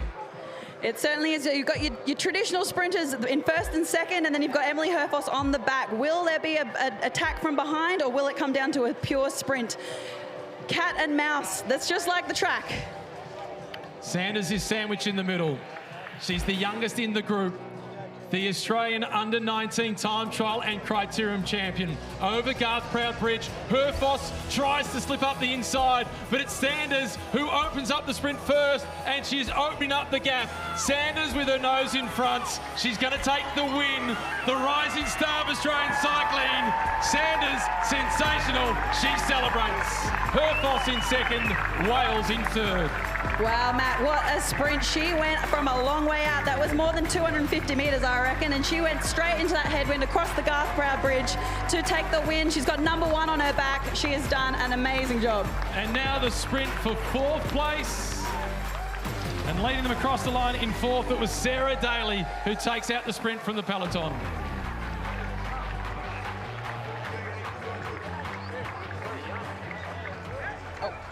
Impressed with Emily Sanders? I certainly am. She is the star of our future. She is the junior under-19 Australian Criterium champion, and she has now added the GWM Australian Open Criterium to her name. She has been one to watch. She's been coming through, taking on the senior riders. She steps up into the seniors next year, racing so she was an ARA Skip Capital. She's with Meridian Blue next year. So yeah, one to watch for the future, Matt. I'm making my way over to have a word with the winner. Starting with number 1 and finishing in position number 1. Congratulations. Thank you so much. It was a really great experience to come in with the number 1. I've never really been number 1 before, but yeah, it's really exciting to be able to finish in first as well. But I think you better get used to it. hope so, but I don't know. What has it meant to you to get the chance to race in front of a big crowd on almost home road? It's really good because I did this for the first time last year, and I just really enjoyed the environment. The whole scene is just amazing, and to be able to do it again is just really exciting, especially so close to home. Talk us through the tactics in the last half lap. So, I don't know, it was a bit of cat and mouse as you all saw, but I knew you kind of had to go early just because of the weaving of the road. There isn't really much of a chance to come around, but ideally I wanted to be in that third wheel spot so I could be the one to jump, but at the end of the day, you can't always, get what you want, so yeah. Did they both have you a little nervous, the two out in front, because they've got plenty of experience? Yeah, definitely. I raced with Rachel last year. She was on the ARA women's team, and I know how strong she is. There was no doubt about that. And I haven't really raced Emily much, but I know she's strong as well. She's also from the Gold Coast, so I've seen her rides. And the national championships this year, they were huge for you. 2 gold medals and a silver. Ambitions for next year? Stepping into under 23s, it's always a bit hard because you're racing girls so much older than you and more experienced than you, but I think I'm really looking forward just to see where I stand amongst it all, but yeah. I know where you stand, right near the top. Congratulations on the win. We'll see you shortly for the presentation. Thank you so much. Big round of applause for Emily Sanders, the winner of the GWM Australian Open Criterium. All right, thank you, Matt Keenan and Eddie Edmondson. We're down here with, of course, 5 times Noosa champion, Olympic gold medalist, 3 times world champion, Commonwealth Games gold medalist, Emma Fratino. Emma, welcome to Noosa. You've called this place your home for many, many years, but we're getting ready for the Celebrity Tri coming up on Super Saturday. It's always such a fun and exciting event. Let's see if anyone can actually stick to the rules. I don't know if that's actually happened in the history. That has changed in the past. There was a little bit of discrepancy with some people cutting corners or running on the bank in the swim. And apparently, all the cheating issues have been taken out. We've got some fun. But we've got some of Australia's great sporting stars, past, present. We've got some personalities. It's going to be a lot of fun, and we can't wait to bring some of those stars out there. No, it's a testament to this event. I think just the multi-sport festival in which it is, and so many athletes that have participated in either the ocean swim or the Criterium. We're so fortunate to bring them all together and to keep having them come back and return to this event. So very privileged place to be. Well, what a race it was to start off Super Saturday. The GWM Australian Open Women's Criterium coming up real soon. Of course, is the Noosa Celebrity Triathlon. Get ready to have a bit of fun, and we're going to throw over to Matt Keenan very shortly for the presentation of the GWM Australian Open Women's Criterium.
This isn't just training. It's transformation. From sweat to strength. from human to something more.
Welcome to the presentation for the Elite Women's 2025 GWM Australian Open Criterium. We've got representatives from IRONMAN and Noosa Triathlon to assist with the presentation, with the prize money and the flowers presented by Leanna Ali, the Regional Director of the IRONMAN Group in Oceania. First up, we have the winner of the intermediate sprint in the purple colours from the Balmoral Cycling Club. It is Megan Russell.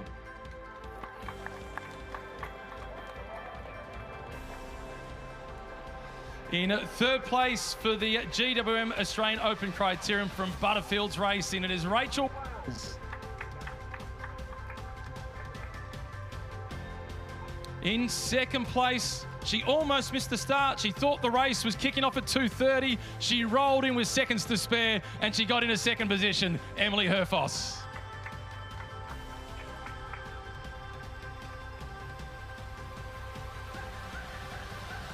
And the winner of the GWM Australian Open Criterium, one of the rising stars of Australian cycling, the under-19 national champion. She is your champion in Noosa. Put your hands together for Emily Sanders.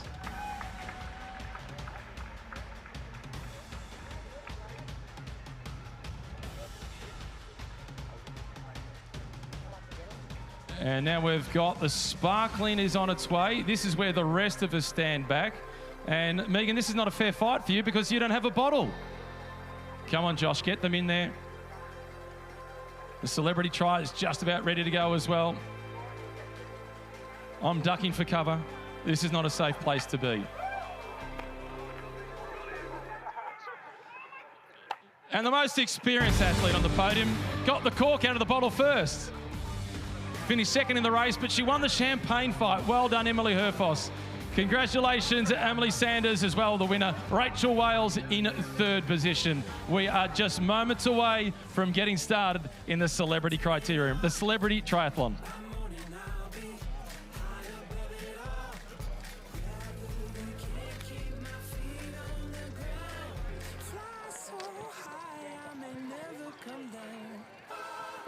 So high, fly so high, fly so high, I may never come down.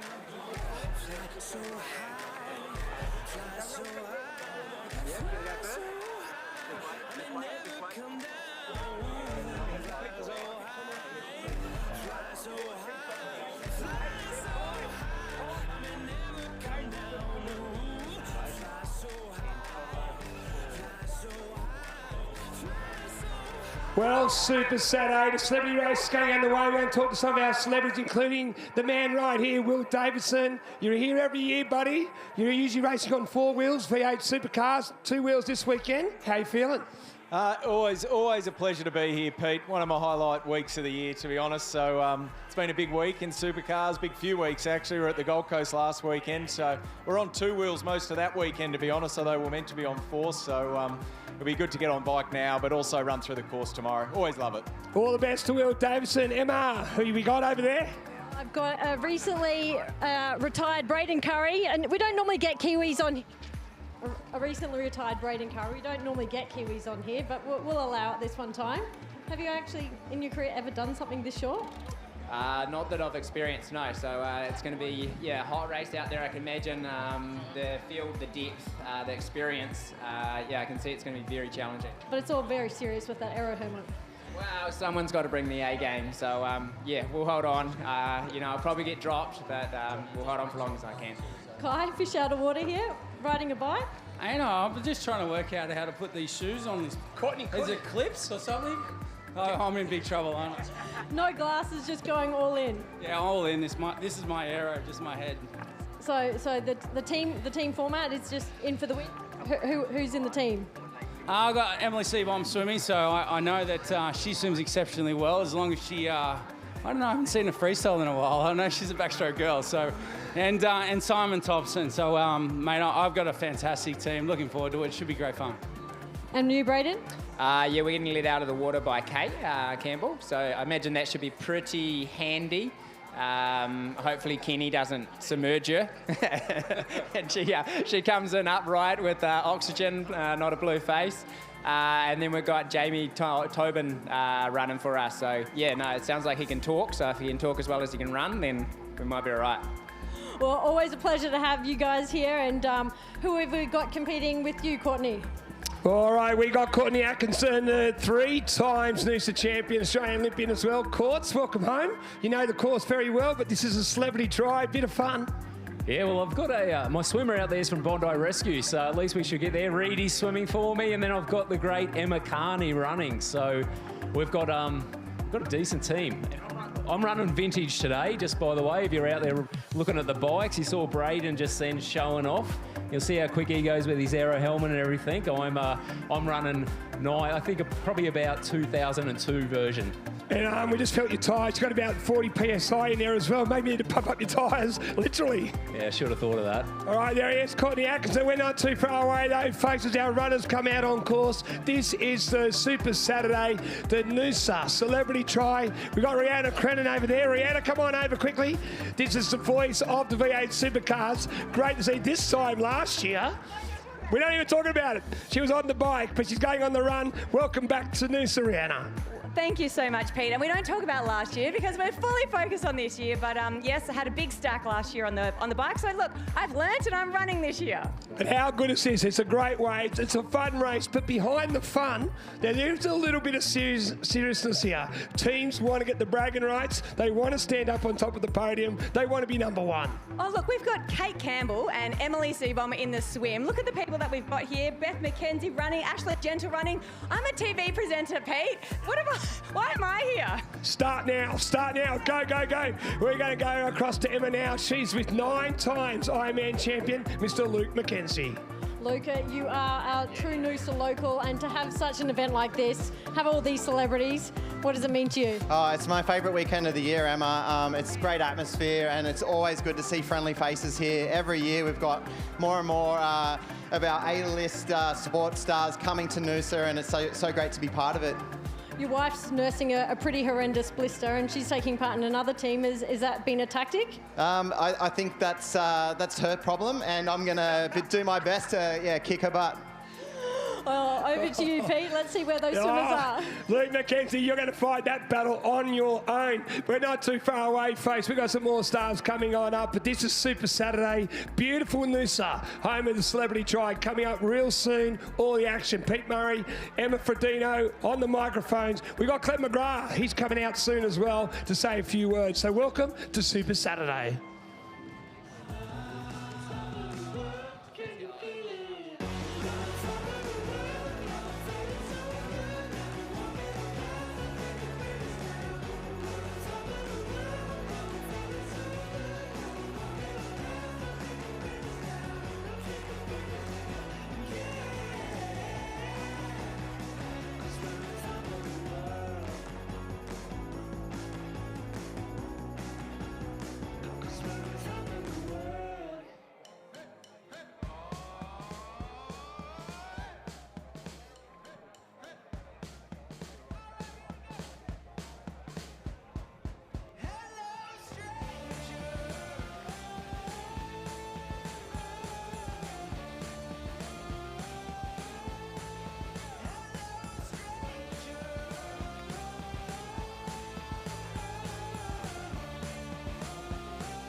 So, yeah.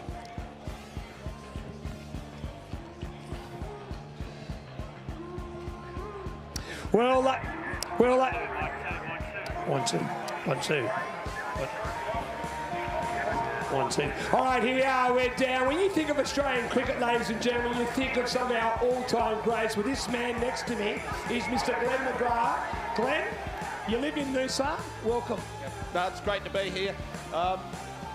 Nice day for it, isn't it, really? So it's a bit of a shame I'm not doing anything today. I know you don't really mean that. I know you don't really mean that. But what about yesterday? We were up, we had the ASICS Noosa Breakfast Fun Run, raising money for the McGrath Foundation. It's been a big year for you, Glenn, with the McGrath Foundation. But yesterday, we can see at the start of our race, but yesterday on the big screen very shortly, we saw a sea of pink, all raising money for the McGrath Foundation. Yeah, absolutely incredible. It's about the third, fourth year that it's been raised for the foundation, the breakfast fun run.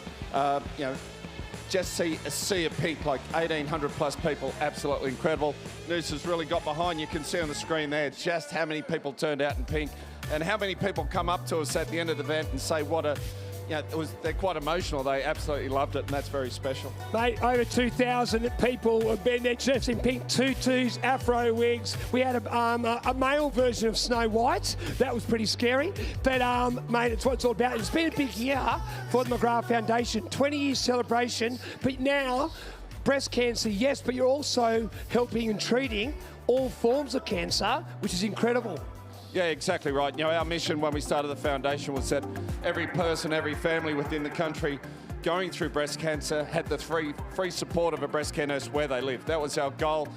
We achieved that mission last year, and then the government came to us and asked us if we take that support to, you know, people, families going through any type of cancer, which I think is absolutely amazing, something I'm incredibly proud of. So now we're putting nurses on to support families going through any type of cancer. Well, there he is, folks, one of Australia's greatest cricketers. Give it up for Glenn McGrath here on Super Saturday, and he really does wish he was out there this afternoon.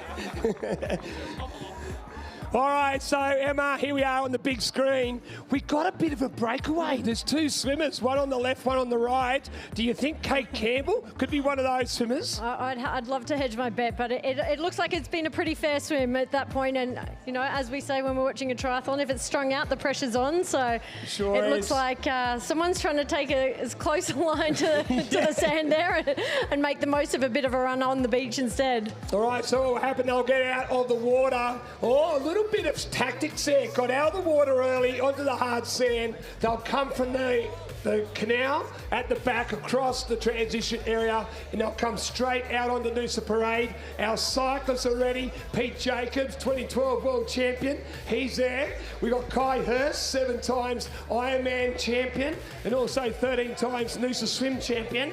Braden Curry has retired on Thursday, and he's racing on Saturday. Big Kenny Wallace. Dual Olympian. Pete Jacobs, Ken Wallace, Olympic gold medalist. Kate Campbell comes on out. Emily Seaborn is there as well. Simon Thompson. No, it's Reedy. It's Reedy. He's out there. Bondi Rescue.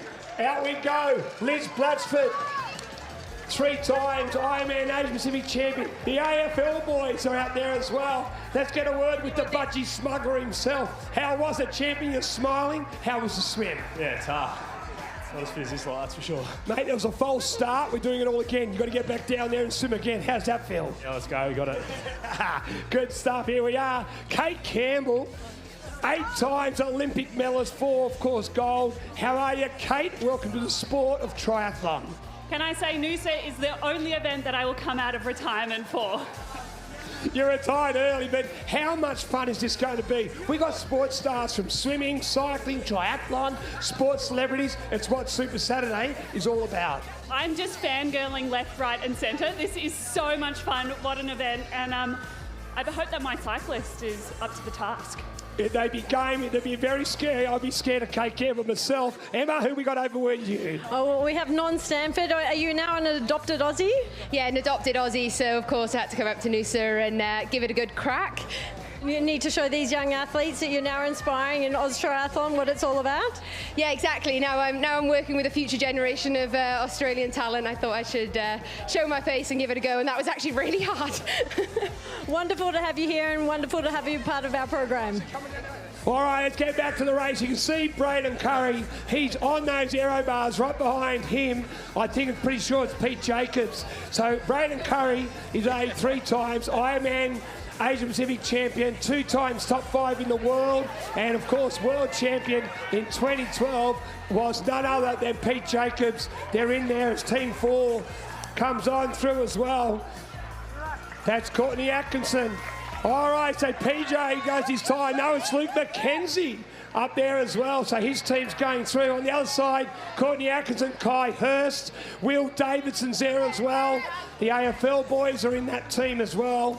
Come on, make some noise, Noosa. Let's crank them up.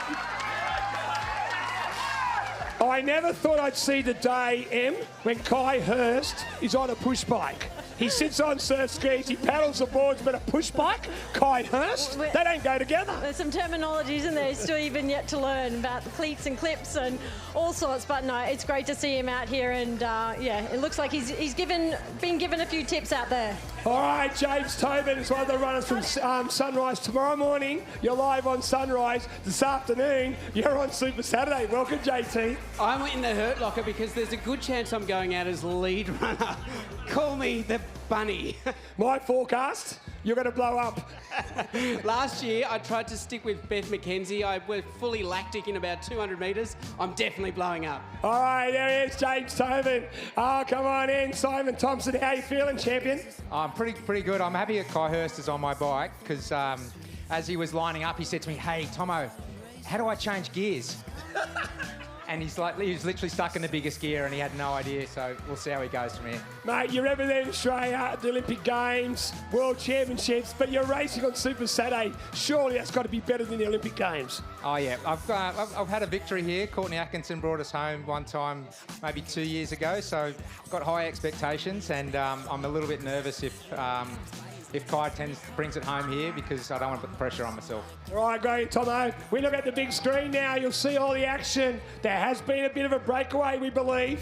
It looks like there's Pete Jacobs in the pink. Luke McKenzie, they're coming over the world-famous Garth Prout Bridge. This is a celebrity try on Super Saturday.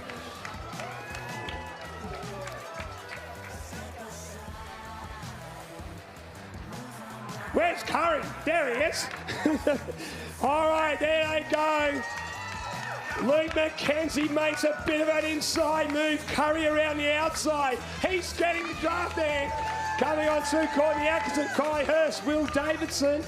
Oh, exciting stuff, Em. Exciting stuff. Super Saturday Celebrity Try.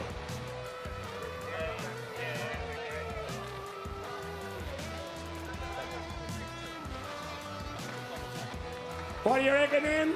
I'll tell you what, Jacobs and McKenzie.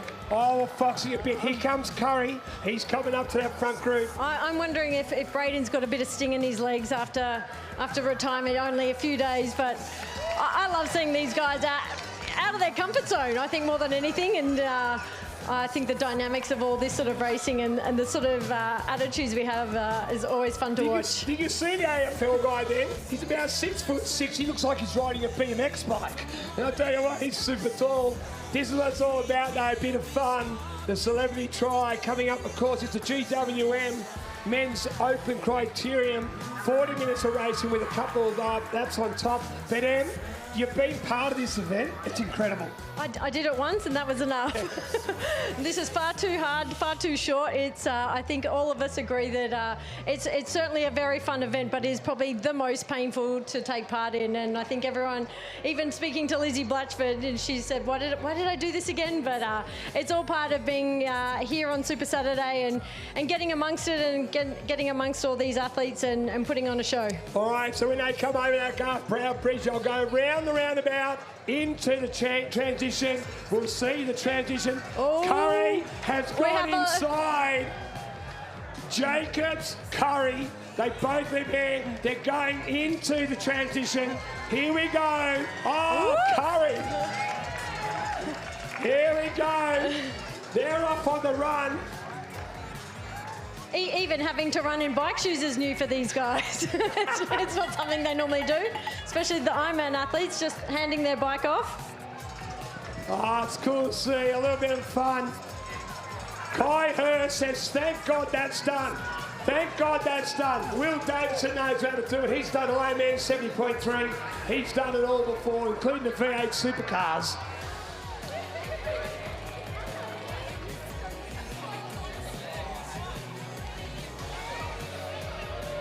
Jordan Noosa, welcome. How's your swim, beautiful?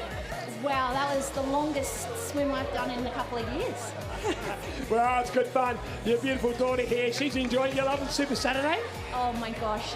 The only thing better than Super Saturday is Sunday morning. We know that, but gosh, I'm excited to be here. And each year we see the crowds growing and the people that come, their families are growing. So it's such a lovely reunion and it's an absolute honour to be here with this crew. Good to see you, Jordan, as always.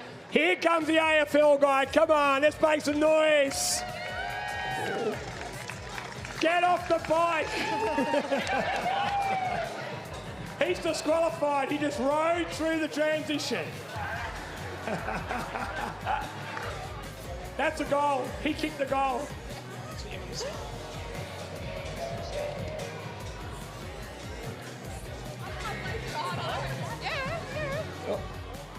P, I'm here with Emily Sebon. It's such an amazing pleasure to have athletes like you come to Noosa Tri. What does it mean? Honestly, it was so much fun. Normally I swim in the black line, so a little bit different for me. I got kicked in the face a few times, but it was great. Welcome to triathlon. It was awesome. I loved it. Would we ever see you coming and taking part in the whole thing one day? Is it? I have set my sights on doing it 1 year. I said 1 year I'm going to do it. It's just not this year. So it sounds like there could be a little bit of boxing training that could go hand in hand with that. Yeah, you know, I need to sort myself out a bit. I don't run a lot nor do I cycle, so swimming's my only strength, so I've got to work on the other two first. Well, we are so fortunate to have you here and taking part. Thank you. Thank you. We got a race on our hand. Here comes Simon Thompson, Beth McKenzie going on too as well. Come on, Beth, Craig, get him. Craig Mottram, 4-time Olympic athlete. He'll be on the microphone, mate. Come on, Motta. Get going, buddy. James Tobin, you're blowing up. Good on you, JT. We got Rihanna Crennan coming around. Make some noise for the V8 supercar voice. Come on, make some noise, folks. Here's Rihanna. Ashley Gentle, 11 times. Oh, Carney's done it again. Come on, Ash, go, go, go, go. Ashley Gentle, 11 times champion of the Noosa Tri. Not racing tomorrow, but he's in here for our celebrity race. The final part of our celebrity Tri. They're at the top end of the course. They're on their way. They are shoulder to shoulder. Bit of a surge. Bit of a surge. He's made the move. He's on the bridge. Beautiful style. He's got a bit of speed.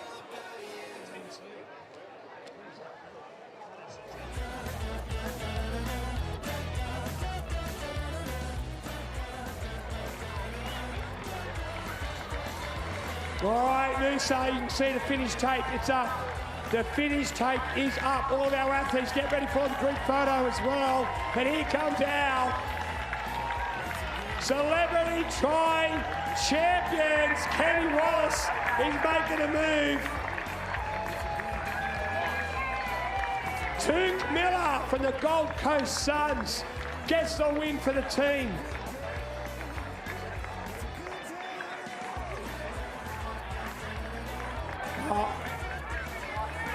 Sam Marshall from the Brisbane Lions comes on in. Simon Thompson, what a run by Tomo, comes on in. Beth McKenzie, great work, Beth.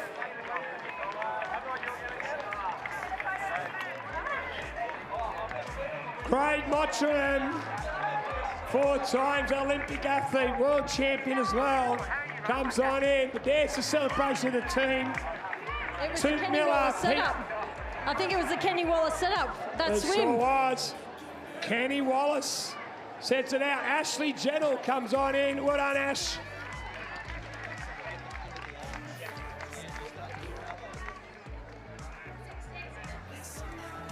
All right, all of our celebrities, if we can go underneath the arch, please. Come up underneath the arch. All of our celebrities, get a photo.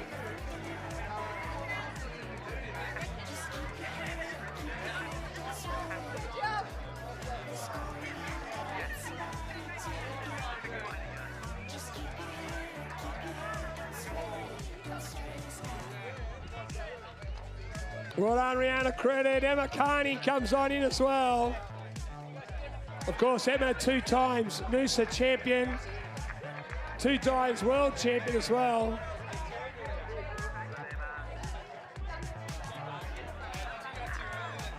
All right, move up for a photo, please.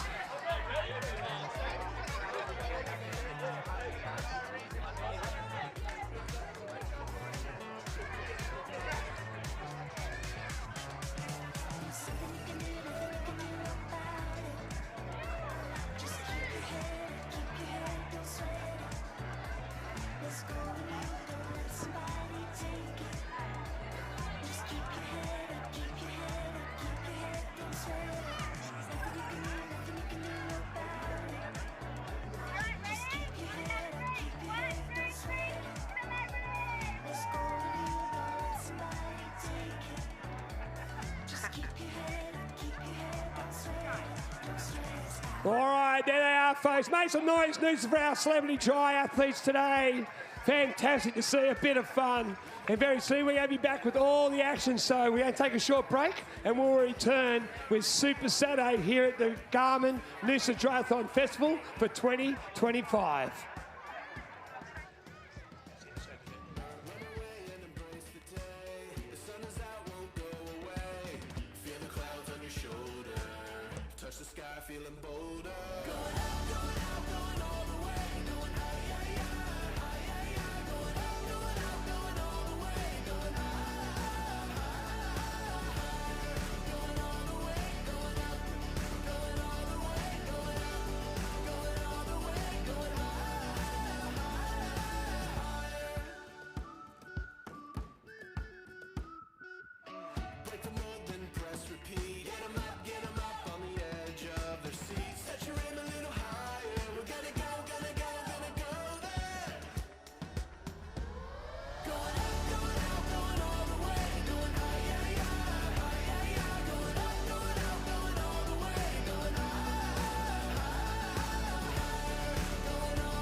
tonight. I got a bed that'll keep you warm.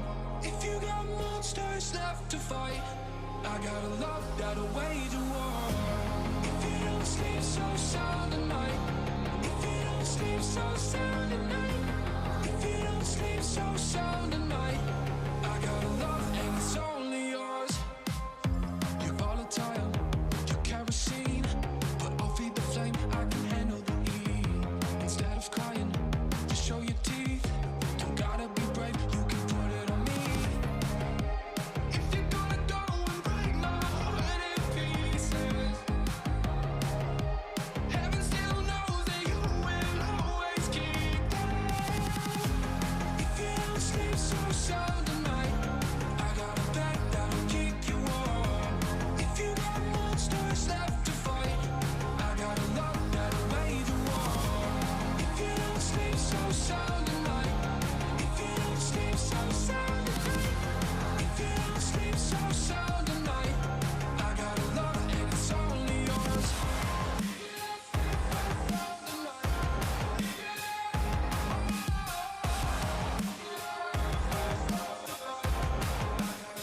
That'll wage a war. If you don't sleep so sound tonight, if you don't sleep so sound tonight, if you don't sleep so sound tonight, I got a love and it's only yours. Sunshine, sunshine, sunshine. I think I found it now. What I've been looking for. Isn't it beautiful? It's got my head all up in the clouds. I think I found it now. Yeah. Everything I want might be a miracle. I know I'm never coming down. I don't gotta worry about a single thing. I can feel the light coming down on me. Sunshine on my face. I got sunshine on my face. I don't gotta care in the world right now. Higher than the ceiling, breaking through the clouds. Sunshine on my face. I got sunshine on my face. Yeah. I got sunshine. I got sunshine. I got sunshine. I gotta let you know, it's so incredible. I'm finally letting go. Up, up and away, yeah we go. I found my flow right on time, and now I know what it feels like to shine like gold. Up, up and away, yeah we go. I don't gotta worry about a single thing. I can feel the light coming down on me. Sunshine on my face. I got sunshine on my face. I don't gotta care in the world right now. Higher than the ceiling, breaking through the clouds. Sunshine on my face. I got sunshine on my face. Yeah. I got sunshine. I got sunshine. I got sunshine. I gotta let you know, I got sunshine. I got sunshine. I got sunshine. I got sunshine.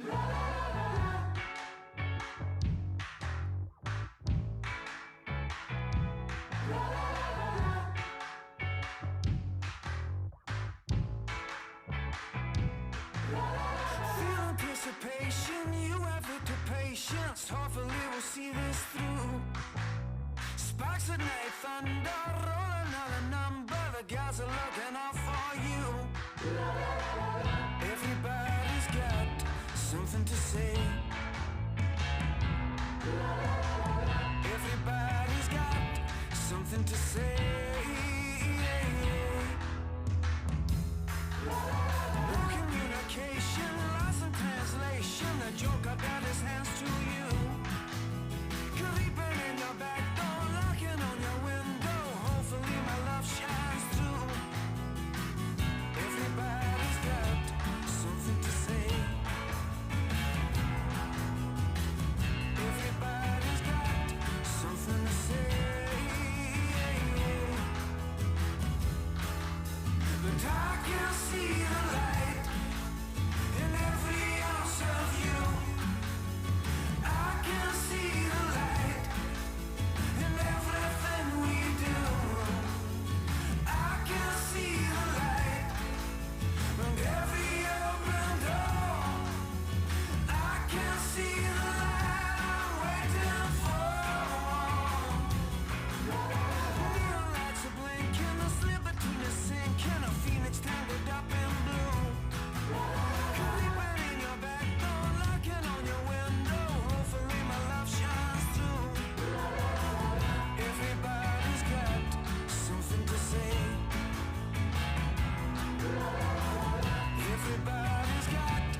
In 2012, the Garmin Noosa Triathlon celebrated 30 years of this event, its 30th anniversary, by introducing a Walk of Fame.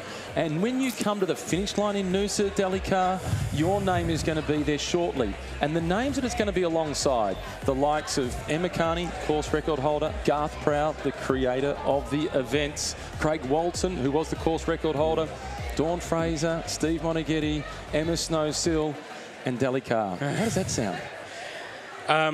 It's quite surreal. They're big names in the world of sport, and when I was told the other night, I felt faint, I felt surreal. It didn't kind of like a dream. And I had a sneak preview at some of the names in the pavement, and I can't believe that my name's there next year and for as long as I'll be there. But I'm proud of it. I want my kids to see it.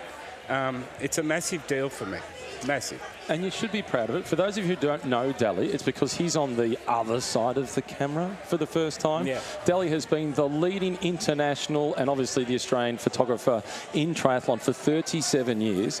And one of the elements of being in the media is normally when you're on my side of the camera, you've got an opinion every now and then and people don't necessarily like you. But when you're on your side of the camera, it's one of the most selfless roles in media.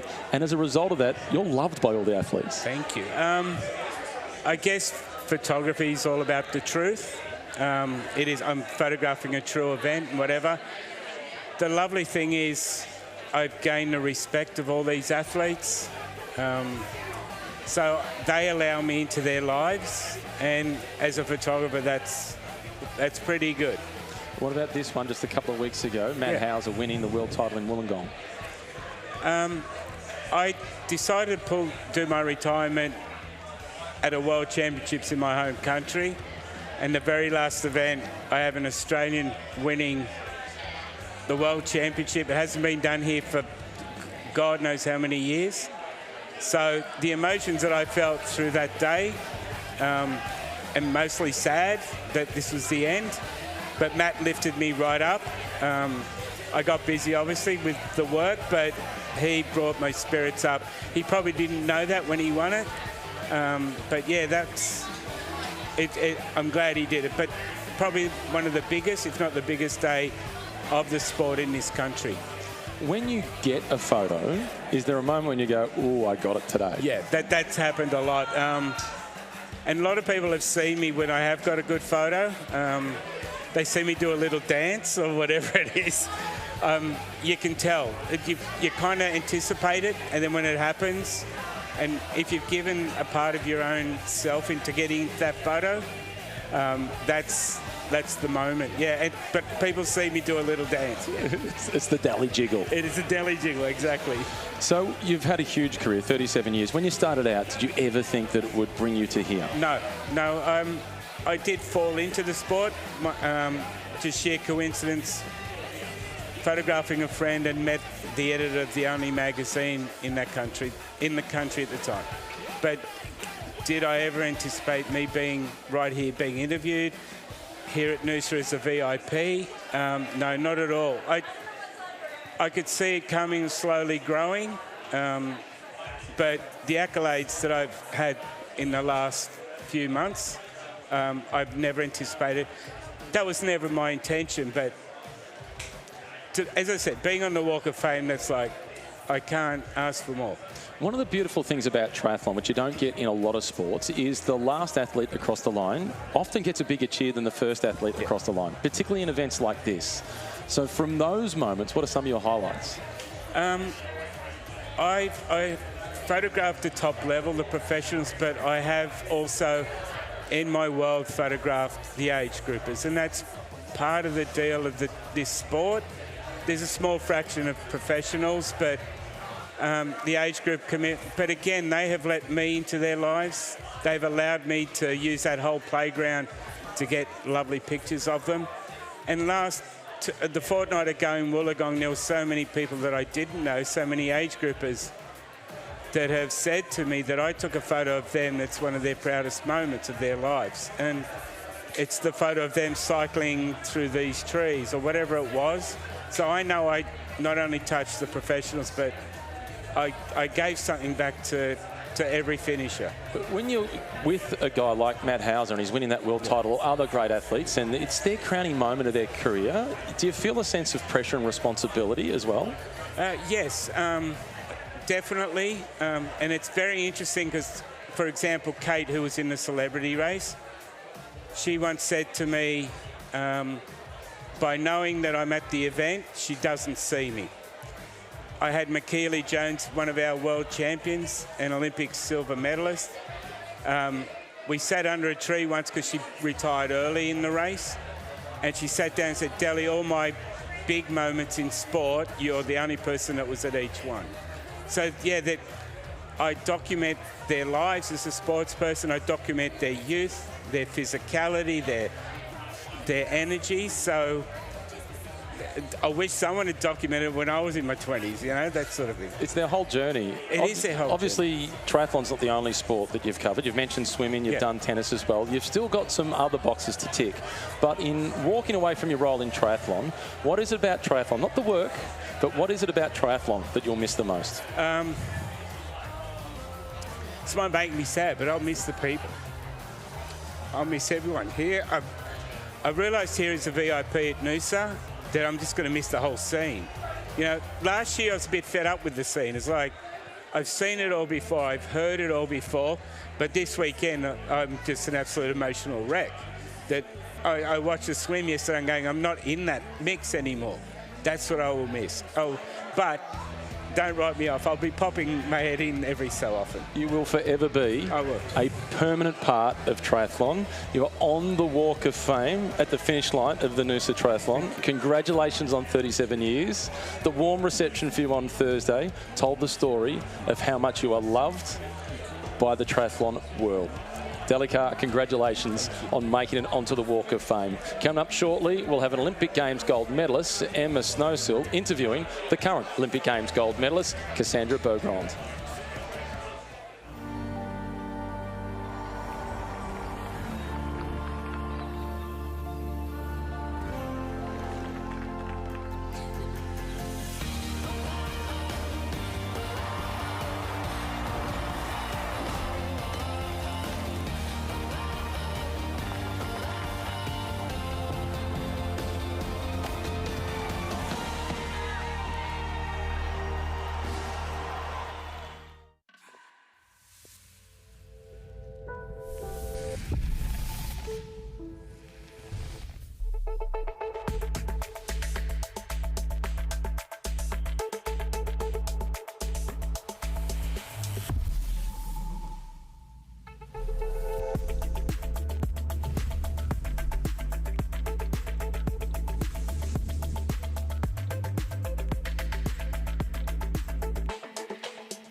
Swim, ride, run.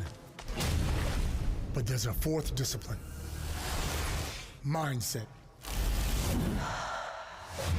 Through every stroke, every stride, and every second game. It isn't just a sport, it's obsession.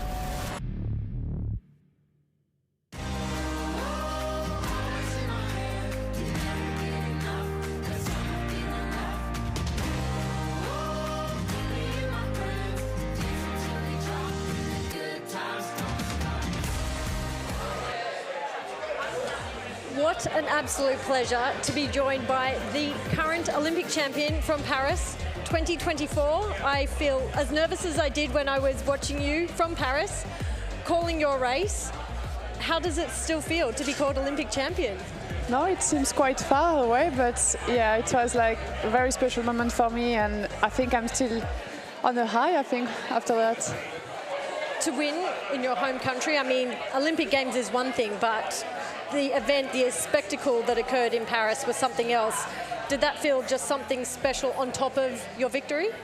Honestly, like when I still think about it, like it was just crazy. I couldn't even hear like people breathing, and like it was just like so much noise that I was like, yeah, completely in another planet, I think, at this moment. I recall seeing you after the race, and Jan and I got a photo with you. You were having 1,000 photos, and it did seem that way. You were in another universe, like it, you know, nothing had really sunk in, nothing had taken place, and I mean, even your emotions here when we see your win, it seems would be correct disbelief? I think it was hard to understand that I won, actually. I think it took me like maybe a few weeks, few months. Like I was like never thinking I could do it on the day. Like I thought I was still getting better as an athlete, but I was like maybe, yeah, like more consistent, I would say, but performing on the day, it's very different, and with the pressure of the country and stuff, like I really didn't think I could do it. I can only imagine the pressure competing at home in front of a home crowd. It's something you clearly coped with and has been able to continue to emulate throughout the rest of this season. Yeah, for sure, but I'm very happy that we had this first World Series in France, obviously in Fréjus, because I don't have that many races in France, I would say. So like, it was special again to have another race, because like I just wanted this crowd again. You mentioned this WTCS win in the French Riviera. I mean, an exceptionally exciting weekend, but like you mentioned, do you feel that having these sorts of races in your home country are so important and somewhat so rare, but also remind you why you come back and race and show up and do what you do every day? Yeah, for sure. And when we see like we were like good as a French team and we didn't have any race, so it was like a bit sad, and now like that we bring some race, I'm just happy to continue like that. And next year we heard like we have another race in France at another place, so like I think it's quite good for us. Is it brought about a bit of a, well, we've seen the French triathletes continuing to go from strength to strength and bringing about a bit of a renaissance, and we're seeing that now with our Australian athletes. Do you feel that's a part that you play, or are you just all about, you know, focusing on your season and what you need to do to show up to the next race? Yeah, I think I'm always focusing on what is next, and that's always all I was doing, so I'm just trying to do that. Well, talking about what is next, you're here in Noosa. You've been in Australia for a couple of weeks now, coming off 2 weeks ago in Wollongong. The season probably didn't end the way that you had imagined, but what does it mean being here in Australia? What has been your experience so far? Well, that was the thing. I traveled so far for going to this race, and I was like very disappointed after that, and I thought like I can't end my season like that. I need like something that is funny and new challenge, and I think it was the perfect way to finish my season here and enjoy a bit more Australia. And had you heard of Noosa Triathlon prior to Wollongong being the grand final? Was it something that you'd heard about living overseas? Well, like honestly in France, like even in France and Europe, I would say in general, like I think many people know that Australian triathlon are like quite big, and like it's quite like, you know, like something legendary. So it was quite cool for me like to say, oh, at least I raced here once, you know, like, so that's cool. Well, you've got to witness Super Saturday. We have so many of our amazing athletes competing through the Bolt. We've had the Criterium, the men's Criterium. But for you yourself tomorrow, what are your expectations come, you know, well, 12 hours, not too far away, 12 hours time? Yeah, like it's hard to have expectation because I've never really like raced on the city bike, or like I've just like trained maybe 3-4 times on it after the grand final, so I don't have much experience on it. So I think that's why it will be a challenge, but I think I just want to finish the race and just have a smile on my face and be like, okay, now we can do the off season, and I'm happy because I've raced with no pressure, and like I can't lose anything tomorrow. Like it's just like full of like pleasure and yeah. It must be a very rare opportunity for you now to race with this no expectations, no pressure, almost something somewhat new, even though you know it inside out. Yeah, but that's why I wanted to do as well. Like I wanted to just have like some time where I'm just like doing that because I love triathlon and like not having any expectation from the result or like whatever. I just want to race because I love it and yeah. Well, I think you have summed up exactly what this week is about, this festival of sport. It has been an absolute pleasure to have you here. We feel very honoured to have the Olympic champion in Noosa and to create this amazing and international field. And we thank you, and we really hope that our young Australian aspiring athletes also look up to you and see that you are, setting the world stage on fire and that they have an amazing idol to look up to. Thank you. It's my pleasure as well to be here. Well, we're just about to start with the men's criterium, so we will continue with Super Saturday very shortly.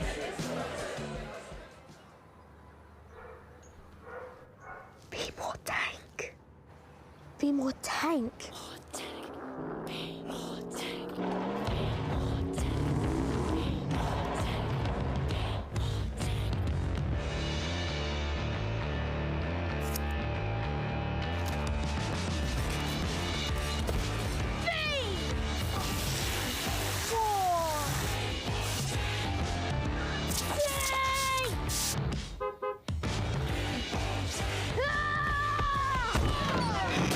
Be more tank with the GWM Tank 500 plug-in hybrid.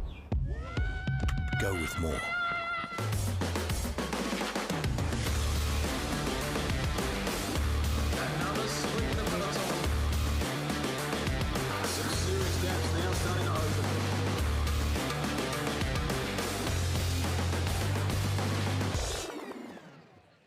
We are not too far away from the start of the next race. It is the men's event, the GWM Australian Open Criterium. And Nettie Edmondson, as we stand in the middle of the road, I'm a little nervous with the speed that these guys are going past us in the warm-up. Yeah, it's hot and fast. The heat is on. As you can see, we're on a very tight circuit. It's a hot dog circuit, so about 1.6 kilometres or so. And these riders are ready to race. They've been waiting around. They were trying to beat this thunderstorm approaching. So yeah, I'm really looking forward to seeing what's in store. We've got two former winners in the race, Declan Trezise and Liam Walsh. Liam Walsh is recently off a silver medal at the World Championships on the track in the team's pursuit. So he's going to have plenty of horsepower for this course. That's certainly true. And Declan, he's a super fast rider. He's been doing a lot of criteriums locally too. So who knows, will it be a bunch sprint, which they're typically known for, or will there be a breakaway just like our women's event with Amelie Sanders taking the win? Well, that's what I was going to ask you. Do the favourites win this from a bunch sprint, or do they take a lesson out of the leaf of we saw from Sanders and go from the breakaway? Well, I don't know. I think the main thing is be at the front. It's so technical. You want to be able to move. You want to be able to follow the moves. You want to be able to bring them back if you need to. So, yeah, I'd be looking for teammates and I would be assertive and aggressive. Well, if it's windy, I'll be looking for the back wheeler, Jackson Medway. He's just gone past us. He's in the Tudor Pro Cycling Kit. He's with their development squad. He's going around that top roundabout. Jackson just getting the engine going. Are you going to be attacking and trying to win solo today? Yes, that's definitely. So he's one of the strongest time trialists in the country, one of the strongest in the world for his age group. We look for him to go on the move. We certainly will. And his younger brother, Fletcher Medway, is also in the race. So I'm sure that there might be a little bit of toing and froing between them. He's also a young gun, represented at the Junior World Championships this year. So, yeah, we've got a pretty stacked field. He's got a huge engine. We're around about 7 minutes away from getting started. So the process of warming up for a criterium like this is the sort of race that really suited you. What would be going through your mind right now? Oh, I feel like I was the sort of person that wanted to be near the front, but not on the front. So I wanted to save my energy, but I also know that with a hot dog circuit, if you're too far back, you're sprinting out of that corner well after the first one's gone around. So positioning, and try and stay calm, cool, collected. What I would like to get at the end of the race from the Garmin is the fastest maximum speed on the course today, because the wind is picking up and the tailwind down the back straight, they're going to be hitting speeds of 60+ kilometres per hour. Yeah, you can see my hair flowing in the wind. So yeah, it's going to be absolutely fast down that back straight. But when they come back over the Garth Proud Bridge, that means it's going to be a hard final. So yeah, don't want to hit out too early. But as we saw with Amelie Sanders, she did a fantastic job and took the inside line to take the victory. Timing is going to be really important. The riders are getting themselves organised. We're not too far away from doing the rider introduction. We're going to start with 5 riders that we're going to bring up to the start line. So they're the pre-seeded favourites, and the others then they battle to try and get to the line pretty quickly.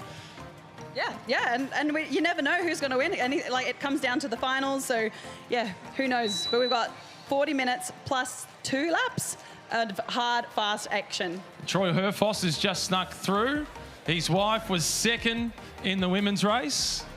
Troy, no pressure on. We think that your wife is going to do better than you and get a better result.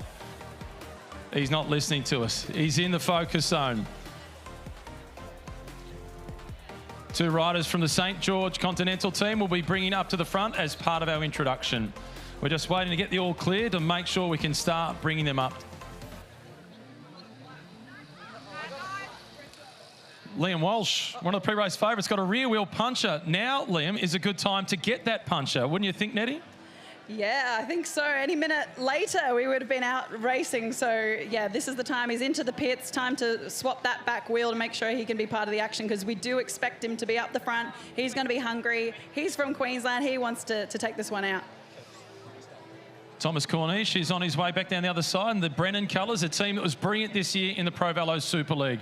We're going to kick it off with our rider introduction, starting with the man who was second in this race last year. He's been a 5th place finisher. He's been a 4th place finisher. He has not ridden this race without attacking at least 17 times. Today he's going to make it 18. Put your hands together for Ben Carman. Next up is the big figure in the Tudor Pro Cycling kit. He's been the Australian and Oceania Under-23 individual time trial champion. I'm looking forward to see him going on the march solo. Please welcome Jackson Medway.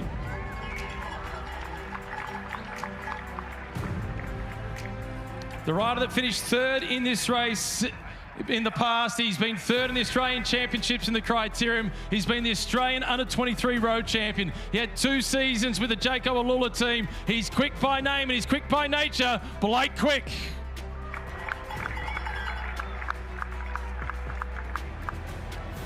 I'm looking to see if that puncher has been fixed already. It has. Next up, we've got the winner of the race from 2021. He has recently returned from Chile, where he represented Australia at the World Championships. Silver medalist of the World Championships in the team's pursuits, Liam Walsh. And wearing number 1, the winner of this race in 2023, former Australian Junior Road Champion. Please welcome Declan Trezise. And now the race is on behind to come and join him. We are 3 minutes away before we start. Ben, how many times do you attack today? 38. 38, look out. Now, Troy, your wife was second. Can you win? Most definitely not. Come on, vote of confidence. We're in the way here, Nettie. We need to clear the path. Got time for another one. Blake, you've been close here in the past. How's the form? It's probably the best I've ever come here, to be honest. Normally I've had a 4-week holiday before I come here and I've still been riding, so we'll see. I like it, Declan. What do you make of that? Watch Blake Quick. Yeah, I think he's always one to watch, but, you know, there's a lot of guys here to watch, so, yeah, I think it's going to be a great show. What did it mean to you to win this race a couple of years ago? Oh, look, it was amazing. You know, at the time I was riding for ARA, and to win in front of the sponsors and the local crowd here was amazing. So, you know, it's probably, for a local rider and for any Queensland rider, it's probably the best race of the year. This is going to be an aggressive race. I can feel the tension already. Microphone is over to the commissaire. Hi guys, welcome to the Noosa Criterium. This is the men's race, 40 minutes plus 3 laps. We will be showing you 3 to go, 2 to go, and then a bell. There will be 2 preems. We will blow a whistle for the preems. The pit area is down towards the back here on the right-hand side. If there is a recognised mishap, please get to the pit area if you need a new wheel or some mechanical, and you will get a lap out. Right, please hold your line when you're sprinting. The pits will close at 5k to go. That's 38 minutes. We are going to be having some extreme weather coming our way. If we deem the race is not safe, we will have the red flags out and we will ask you to please exit as quickly as possible. Great, have a good race. We've got 1 minute to go before we start. One last important question. Jackson, do you work with your brother or do you beat your brother?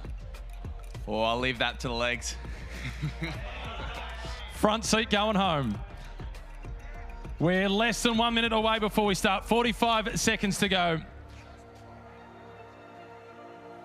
Nettie Edmondson to hit the hooter to get us started. 30 seconds. Ben Carmen is ready for the first of his 38 attacks. We're going to keep count, Ben. GWM tank to roll us out for the first lap neutral. 15 seconds. The race is out in front, Blake. 10 seconds. 5, 4, 3, 2, 1. We are underway in the GWM Australian Open Criterium. The tank leads the charge, keeps it neutral for the first lap. They switch over to the correct side of the road, and then it is race on.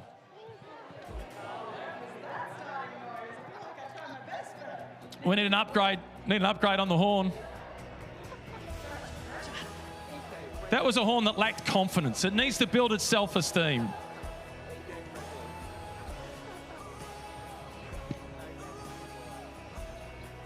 Slightly bigger field in this one, Nettie. It's going to create more tension on the first few laps with the tight corners. It sure will. It's not very wide out there. It's only one lane across, so you can fit, what, maybe 5 or 6 riders at the max, but that's when they're riding cruisy. So once things get underway, it's going to get pretty technical out there, and you don't want to be held too far at the back.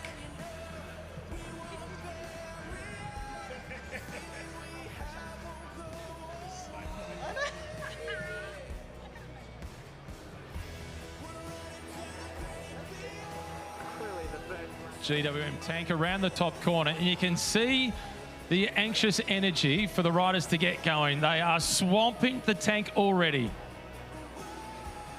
Tom Cornish at the back in the orange colours with Brennan. That was a team that dominated the Pro Velo Super League.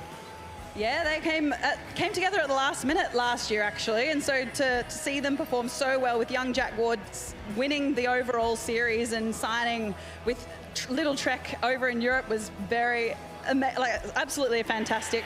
We actually had Zach Marriage as well, who came second in the Pro Velo Super League, and he's signed to Israel Premier Tech. So, yeah, some amazing racing that's happening at the moment. And as you say, Team Brennan, Tom Cornish, he's an interesting character. He's a sprinter too. I think he's a bit of an underdog out there. So he's come from the track, he's transitioned across to the road, and he's been doing a lot of work on his endurance. So if he can get to the finish, he's something I'd be keeping an eye out for. So keep an eye on the man in the orange colours. At the moment at the back of the peloton, but not for too much longer. They've completed the first lap under neutral conditions. Declan Trezise is right at the front wearing number 1. They are leaving autographs on the back of the bumper of the tank, who opens up the throttle, and it is Greenwood from the Decathlon AG2R development squad who is the first to make a move. Yep, he's not hanging around. He wants this to be as hard as it can be. He's used to the mountains, the hills. He doesn't normally like to be on the flat like this, so he wants to make it as hard as he can.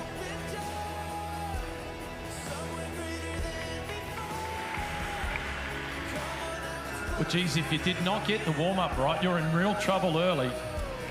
Yeah, we don't have any late starters like Emily Herfoss in the women's race. She had she went for a bike ride and rocked up and found out that the times had actually changed. So that was a hard starter for her, but I think in this field, you've got a few more riders in there. Once you're at the back, coming around that corner, you're still on the brakes as the front 20 riders or so are sprinting out of that corner. So you've got a lot of work to do every single time you go around those corners. It's tough already at the back of the peloton. You can see the group is being stretched out. There's Medway in second spot, the familiar black colours, the Tudor Pro cycling team. Team that made its debut this year in the Tour de France with the likes of Julian Alaphilippe and the Western Australian climber Michael Storer. You can see them getting into that aerodynamic tuck. They're trying to get every advantage they can. Close this gap down as quickly as possible, because once that rider gets a bit further of a gap, it's a lot harder to bring back into this headwind coming back down. This is a quick start. Nick Pedler, perfectly named, is at the front and opens up a gap. Medway in second spot, punching out of the corners. The peloton is stretched, gears are being crunched, and it's Fletcher Medway, the younger brother, who's right there with him. Yeah, he's doing well. He's right at the front, working on his positioning, so he's been able to be active in that front move, so we can see a group of 5 or so coming together. Then there's a little bit of a gap. You really don't want to be caught too far down.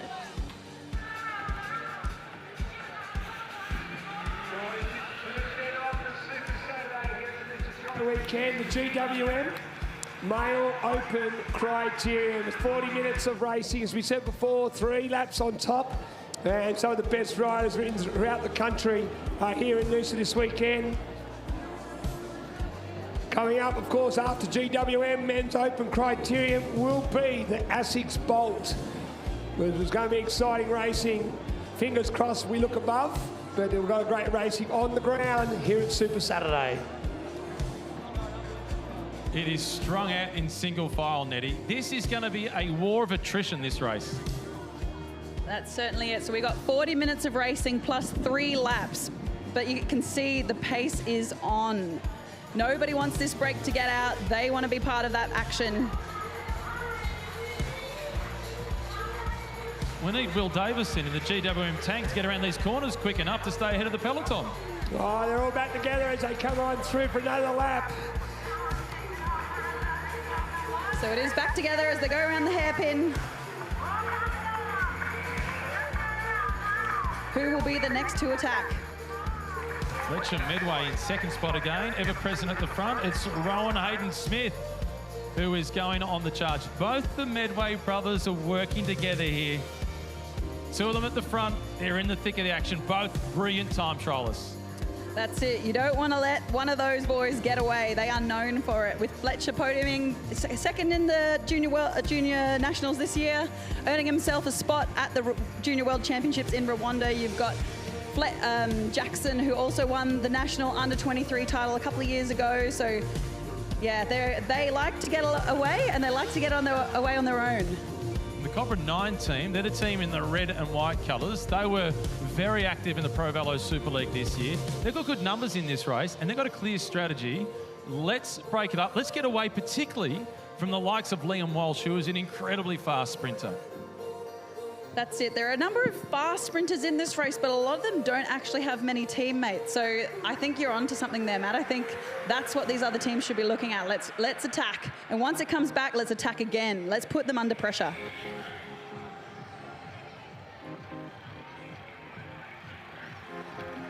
Yeah, the GWM, the official vehicle of the Noosa Tri weekend. Of course, also the official vehicle of cycling. As our riders come over the famous Garth Proud Bridge. We're only 7 minutes, just over 7 minutes into a 40-minute plus 3 laps here on Super Saturday, the GWM Men's Open Criterium. Strong move off the front. Leading the charge, that's Harry Scoff, who's opened up a small gap. Declan Trezise is leading the chase from the peloton. Scoff is going solo, trying to get there across with him. That was McAdam.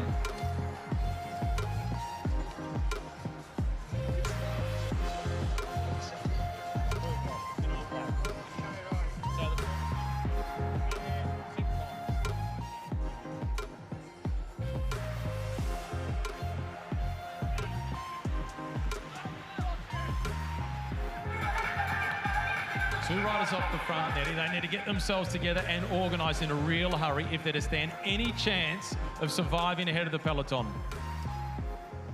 That's it. You can see they don't like this. The peloton is still strung out behind each other. Once they sit up, then the whole peloton will spread across the road. That's how you can tell where the momentum is in a peloton chasing. But this peloton doesn't want this attack to get out of the way.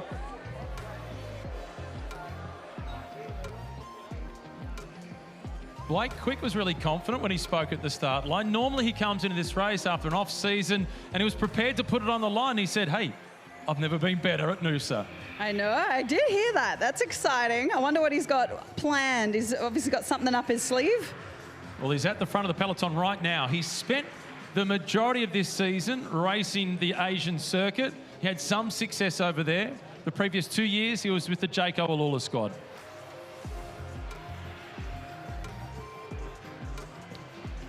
3 riders off the front. Medway doing the chasing from behind. Ryan Thomas in second position, joining them at the front of the race. Harry Scott still leading them through. Just a 5-second gap as they went across the finish line. Medway and Carmen, that's a dangerous combination. Number 4 and number 5, if they get themselves together, look out. Yeah, and you could just see there was a swing off just behind them, so the gap has opened up. That means that there's a lot of extra work to do to fill that gap. See that gap opening up? Those two, once they get together, they are like a well-oiled machine. They're going to drive it to try and get a gap on that peloton. Pete Murray, Ben Carmen, he promised that he would attack. Hasn't taken him long. Oh, don't you love it when someone puts out a statement and they back it up? You see Ben, he's not hanging around for a good time. He's going out there for a very fast time, trying to rattle that group. And it's what it's all about, the Men's Open, GWM Men's Open Criterium here on Super Saturday. Tomorrow, guys, we get up nice and early on Noosa Beach. We got a 42nd edition of the Noosa Tri. Well, our new world champion, Matt Hauser, takes on defending champion in Braden Mercer. On the female side, Olympic gold medalist, Bogan is up against our new world champion, under 23, Rochelle Hill. But today, it's all about the GWM Men's Open Criterium. And we've got 2 riders that ride for some of the world's best teams, their development squads. We've got Medway in the black colours of Tudor Pro Cycling, Greenwood in the colours of Decathlon AG Tour. These are guys that are just one big win away from going World Tour. There's Greenwood in the familiar colours of Decathlon AG Tour up towards the front. This is a guy that I know in the next few laps is going to go on the charge. We've also got Bailey McDonald from Novo Nordisk, so he's been tucked away in there. He's been on the pro circuit for a while now. He's a bit of a one to watch. And what about Troy Herfoss? He's sitting in 5th position, multiple Australian Superbike champion. The trickier the corners, the better it is for Troy Herfoss. I think he's been spending some time over in America tearing up the local scene there, so he'll be hot on some form too, despite what he mentioned on the start line. We did have Troy Bayliss race this event a few times, and one occasion it was wet. He saw these corners as pure opportunity. Everybody else was braking and he was dive bombing up the inside. He even made Robbie McEwen nervous.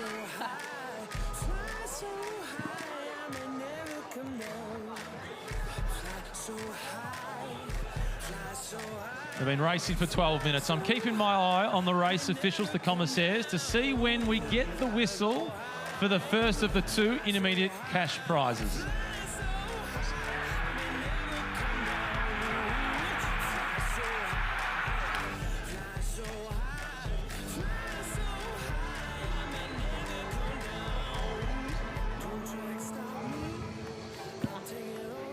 How about the weather, Nettie?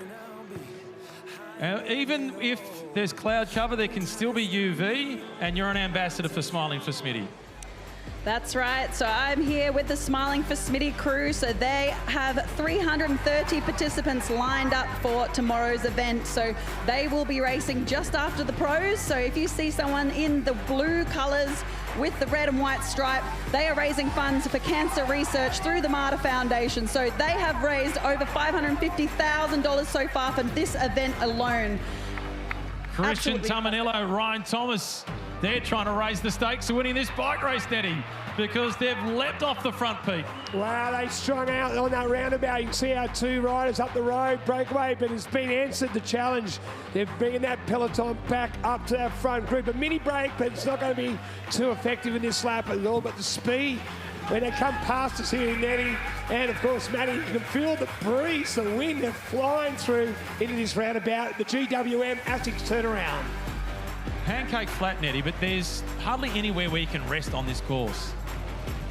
That's it. It's known for the sprinters, but it's actually takes a lot of endurance to be able to deal with this type of sprint after sprint after sprint. So you see them getting out of the saddle. They are filling the body with lactic acid and tucking into the wheels, hoping to clear it by the time they have to do it again at the other end. And Matty, this race has over the years had seen some of the absolute superstars. Robbie McEwen, of course, Tour de France green jersey, Henk Vogels. We've seen them all here in Noosa. This is a title that a lot of the riders want to win. And it's also delivered young rising stars, like we saw earlier today with Amelia Sanders. She's a rider we're going to be talking about for a long time to come. I'm really optimistic about her future. Sign her up, Nettie. I would. Race still together despite all the attacks at the front. More attempts to try and get away. Declan Trezise also marking the moves at the head of the peloton. Bailey McDonald leading them through that time in the black and green colours. It's really interesting to see Tom Cornish sitting at the back. He is very last wheel, so he's come from that sprint background. He has now moved up, second last wheel, shall I say, in the colours of the Brennan kit. But he's chosen that tactic. He thinks that he's sitting there is going to get the most aerodynamic gain. If it comes back to a sprint, he's hoping to have the best legs. We will see how that pans out. I'm going to keep an eye on him each time through the corner and what he does in terms of laying off before going into the corner so he comes out with more speed. Lots of different tactics involved, that's for sure. Exit speed is so important. Saves the legs.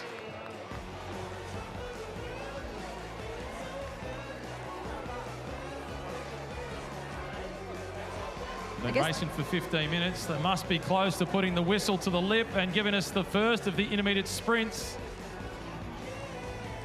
Oh, it's a nod of the head. The whistle has been given the all clear, Pete. The commissaire, she's listening to the words from the man himself, Matt Keenan, the voice of cycling. So this lap, we'll hear the whistle, folks. It means the first of our cash prizes up for grabs. The whistle will give them one more lap. After that lap, we'll be giving away a little bit of mule, maybe going out for a couple of beers or a couple of nice feed in Noosa tonight. So Matty Keenan, you've been here a number of times, brought the family. What is the reason why you keep coming back? Because of the whole weekend. Super Saturday is a big one. Seeing the likes of Jackson Medway get the whistle for the first of the intermediate sprints. He's got Lachlan Panizzi sitting just behind him. That's the chance to do the run on Friday morning as well. That's a brilliant event. Everybody dressed in the pink, raising funds for the McGrath Foundation. Out this morning with the very special kids triathlon. My daughter gets out there with Henry. And Pete, I think Henry's managed to make his way into the VIP area. Of course, Henry, one of our Tinjarana special triathletes. 21 races he did this morning, Matt. That was his 21st race. And you know Henry, he loves it. We love Henry as well. But it's great to see Henry popping up around Noosa Super Saturday. And watch yourself, James Tobin. He's already said you're his target for a photo tomorrow. I feel sorry for James doing the Channel 7 Sunrise Cross tomorrow morning. I can get you to bet anything that Henry will be front and centre. They're at the top of the circuit. They're on the turnaround. Coming down this time for the cash prize that is up for grabs. One of two intermediate sprints. This is quintessential Dutch racing, putting the cash prizes up in the middle to increase the aggression. Greenwood is trying to respond. There is a small attack off the front. I'm not sure who it is that's managed to sneak away. But they've got a handy gap. It should be enough for one of those two riders that has gone off the front to be able to take the prize. It looked like Ben Carmen on his wheel, actually. And if Ben Carmen gets through here, he'll be going on the attack straight away afterwards. It's not Ben coming through to get the points, though. And very confident win across the line. Not unlucky, 13. Tom Chester with the cash prize. Declan Trezise, Blake Quick, they come through in a hurry. Will he go on with it? Tom Chester, look at him, he's got a big gap. Alexander Correll was the one who made that move. Didn't quite make it in time, and he's going back into that bunch. But whether Tom Chester is going to be able to hold on or not, but he's on with it. All right, so coming up to 19 minutes almost. We're our first preem done. Number 13 got that, got the money. And now you can see there starting to strung out. That's probably the most famous bridge in Queensland, the Garth Proud Bridge. Of course, Garth Proud, for those that don't know, was the man that had the division of the Noosa Tri way back in 1983. 180 people were part of this race. They parked their bikes at the surf club, no helmets needed on the bike, and now in 2025, 10,000 plus people are part of this weekend. Incredible. And Pete, 1983, half of them got lost because they didn't have a Garmin. That's true. That's they so actually true. did get lost. Medway is attacking yet again. Jackson Medway for the third or fourth time. I'm starting to lose count how many times he's gone on the move.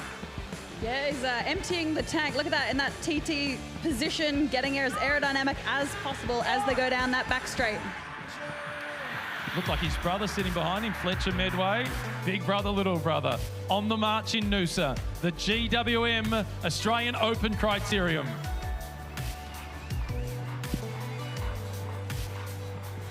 Well, Blake Quick is now into the thick of it. He goes through in second spot. Medway and Medway behind him. In fact, it's McAdam who's in third position. So we got a break of 6 just sneaking off the front.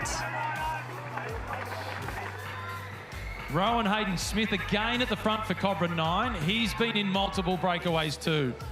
Sitting at the back, Thomas Cornish. He needs this group to come back together. He's playing with fire. Yeah, the good thing, I think, is that he's got a plan. His plan, he's banking on a bunch sprint. He hasn't got any teammates. He doesn't want to do the work at the front, so he is banking on it all coming back together. So who knows? Who knows? He's crossing his fingers. Medway and Quick, the two riders at the front, two of the big pre-race favourites, seated inside the top 5, and the cream is rising to the top. Quick, he declared he's here with better form than he normally is in Noosa.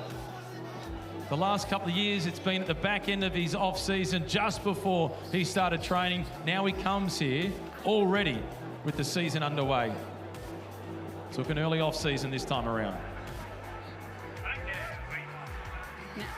Now it looks like Jackson Medway is on the attack. So not only is he on the front of the peloton, he's now decided to go off the front. He has done a lot of work so far in this race. It's actually very impressive that he's been able to open this gap up so quickly. The Australian and Oceania under-23 time trial champion. It is Jackson Medway, the big monster on the BMC bike, a bike that was made famous by Cadel Evans to win the Tour de France. We've now got another Aussie on the bike. 21 minutes covered. Medway marching through Noosa. And really impressive, Harry Scoff, he's the rider in second spot. He is not missing a beat. He's getting across to Jackson. Blake Quick is now chasing. He's on the back foot. Also with him was Christian Tamanello. This race is heating up. We are at the halfway point of the GWM Australian Open Noosa Criterium. So looking so far so good with the weather. Fingers and toes across that this holds off, but it is getting a bit breezy. It can change in a hurry in Noosa. Quick and Medway, they've been caught. And look at the rider in 5th spot. That's Matthew Greenwood. He is going to attack at some point. He looks pretty good. He's sitting there. He's in a pretty relaxed position. Hasn't done too much on the front. So, yeah, I think he's waiting for something a little bit later.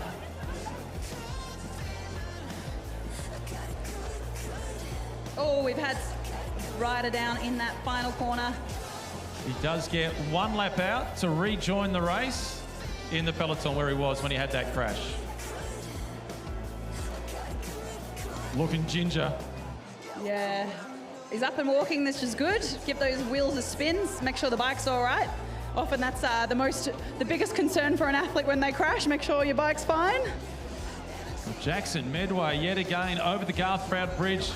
He's only got a 2-3 bike length gap, but he is about to break the elastic surely. Get behind him, give him some support. Jackson Medway is attacking for the 5th time. Jackson's going to end up with the highest average watts for the 40 minutes. And the whistle has gone for the second of the intermediate sprints. That has come in a real hurry. Still in contact in the orange colours at the back, Thomas Corniche, and he's sneaking up the inside, improving his position. That's it, he's gambling with fire, and it's so far so good. It's still together. You'd be nervous, wouldn't you, if he was still in the peloton and you had to sprint against Thomas? I'm pretty sure he won the Kilo World Championships on the track. So he's the sort of rider that's going to hit out early and hold on. Similar to a Ben Kirsten, who won the Commonwealth Games gold medal in 2006, ahead of the great Sir Chris Hoy, and went on to have an impressive road career. His kids are in the crowd here somewhere. The rider that crashed, Jack Scott, he is about to rejoin the race. He's been held by the commissaires as he will rejoin somewhere near the back of the peloton. Oh, and the orange colours from Brennan Cycling are a lot closer to the front. Thomas Corniche, he is on the march.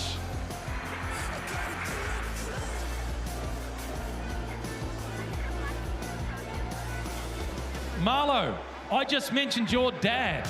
He was the Commonwealth Games gold medalist, great cyclist. Are you going to be a bike rider? Probably not. What's your favourite sport then? Soccer? Do you like to kick goals or are you a defender? I don't know. Do you win often? Yeah. Who's going to win this race? ACA. Good, because your dad is part of that team, isn't he? All right, good luck. Marlo had his moment on the microphone. That's all he wanted. Woo! So Tom Cornish was world champion in the team sprint, not the kilo. So he was second and third at the world championships on the track. So he has got a lot of firepower, but he has made it to third wheel. So he went from around 15th last position to third wheel within one lap. So he means business. He is sharpening up as a big favourite to win this, Nettie. Tom Corniche is announcing himself as a road cyclist all of a sudden. That's pretty hard to do, to move up that many positions in such a short space of time. And he looks pretty good too. There he is, sitting at about fifth wheel, bright orange colours of the Team Brennan kit. One track cyclist who did do it as a sprinter was the Dutchman, Theo Bos.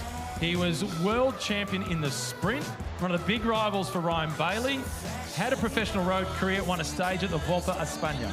Impressive.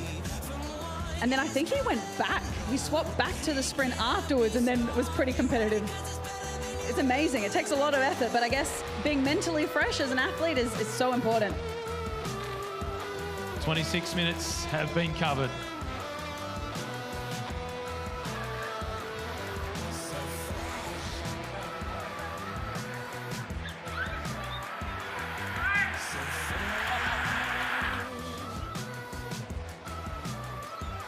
Archie Thompson's with us.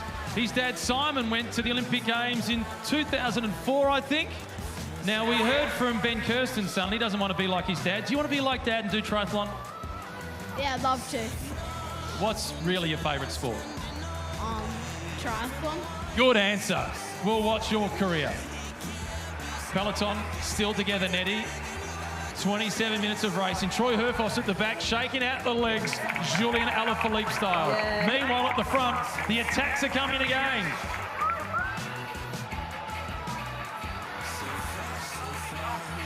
So Jackson Medway spent most of the first half of the race on the front, and now Fletcher, his younger brother, is right up there, putting down the power.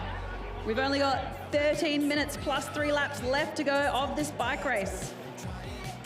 We are keeping a very close eye on the race officials in case they pull the trigger early with the weather that is on its way.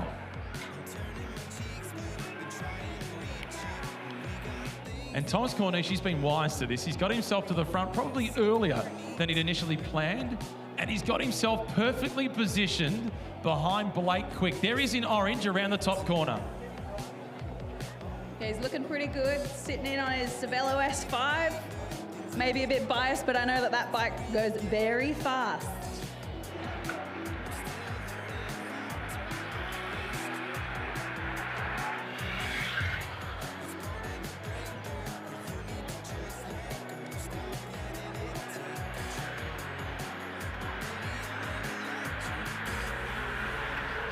So all the race officials, they've got the app out, they're looking at the weather. It doesn't look good on the radar. We won't be too far away from getting the 3 laps to go. This race will be slightly shorter than originally planned because of the weather. 28 minutes down. Peloton all together. Big Fletcher Medway now at the front. Medalist in the time trial at the National Championships in January this year in Perth. He's just spent almost the entire lap on the front. Now they're working together. There's a group of 3. They're trying to open up a gap. It's all strung out. Bailey McDonald was the rider there with him in the black and green colours. He too has been uber aggressive in this race. As they go across the bridge now, you might start to see the tents of the Smiling for Smitty crew. So next year will be the 20th anniversary of Adam Smitty's passing. They are looking for anyone else who wants to join in and be part of the action. You have to raise $1,000 and you get to be starting the triathlon straight after the pros. Get in out and early. If you're looking for a challenge, head to those tents and sign up and make sure you give them on a cheer because they have been doing an amazing job raising over $500,000 for cancer research through the Marta Foundation. And if you want loud tomorrow throughout the triathlon, go and hang out at the Smiling for Smitty tent. Absolutely. They've been racing now for 30 minutes. We're keeping a close eye on the radar, a close eye on the race officials. We can't be too far away from getting the 3 laps to go board coming out. It'll be coming out this time around. So the race is going to be finishing early because of the weather that is on the march. They'll come through with 3 laps to go. Wow, this changes everything. 3 laps to go. Because of the prospect of rain on its way, we're down to the business end of the race and on the charge again at the front.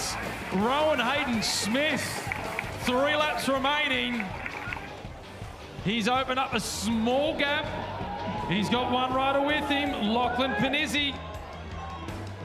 Matt Greenwood is trying to get across. The race is strung out. Corniche has been dwindling now. He slipped to the midway point in the peloton.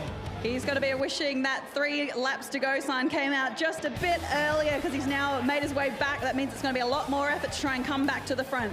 This means there's not a lot of time for anyone who wants to get away to make their final move. So as I say this, we've got a group of 3 getting off of the front. Hayden-Smith it is, so Rowan Hayden-Smith.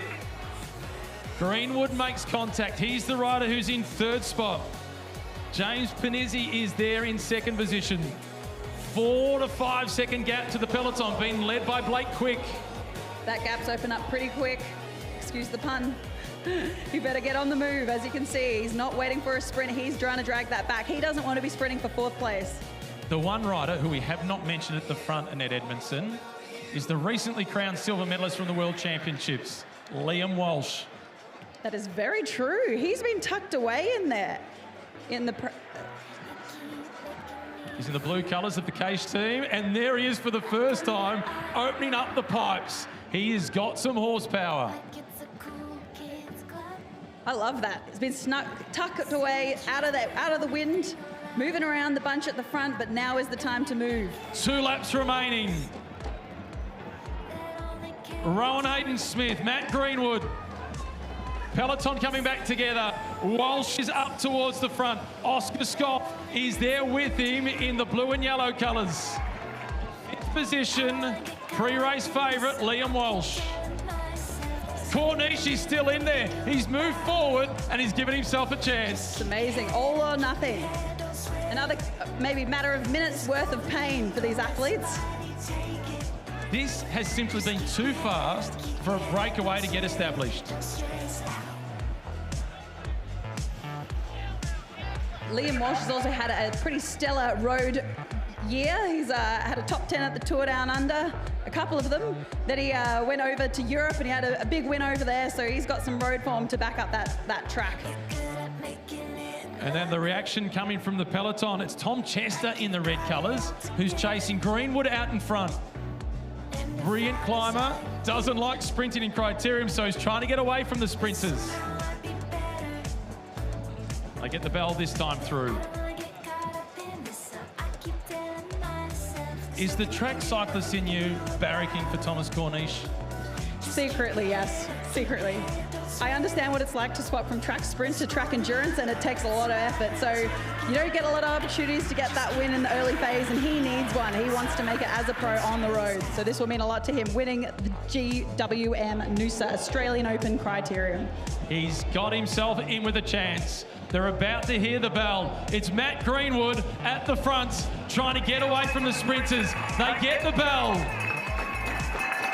Greenwood at the front, Rowan Hayden-Smith. The chase coming from behind, it's Ryan Thomas. The gap is 3 seconds. Greenwood burying himself. Medway leads the peloton. Walsh and Corniche have got themselves together. Gears have been crunched and equipment has been broken. There are some gaps opening up here. Do they work together? Do they sit on? What risk are they going to take? If they hesitate now, it could mean the group coming back to catch them. So it's all on. And Declan Trezise, he's just jumping out of the peloton. He's trying to go across. He won this race 2 years ago. It is Rowan Hayden-Smith going to the top of the circuit in the lead.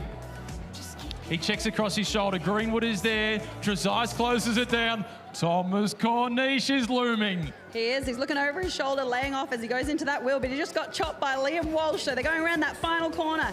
It's about and Liam Walsh has gone down. One of the pre-race favourites has hit the deck on the final corner, just having gone up the inside of Thomas Corniche. Oh, it was a risk to take, and he took it, but it hasn't paid off. But we want to see who's at the front of this bike race.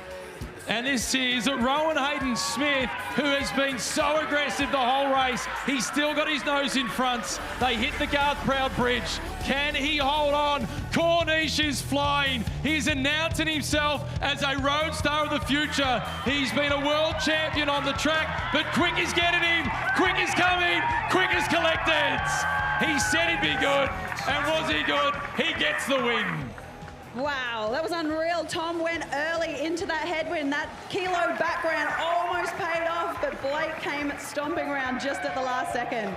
Absolutely fantastic finish from the Men's Open Criterium.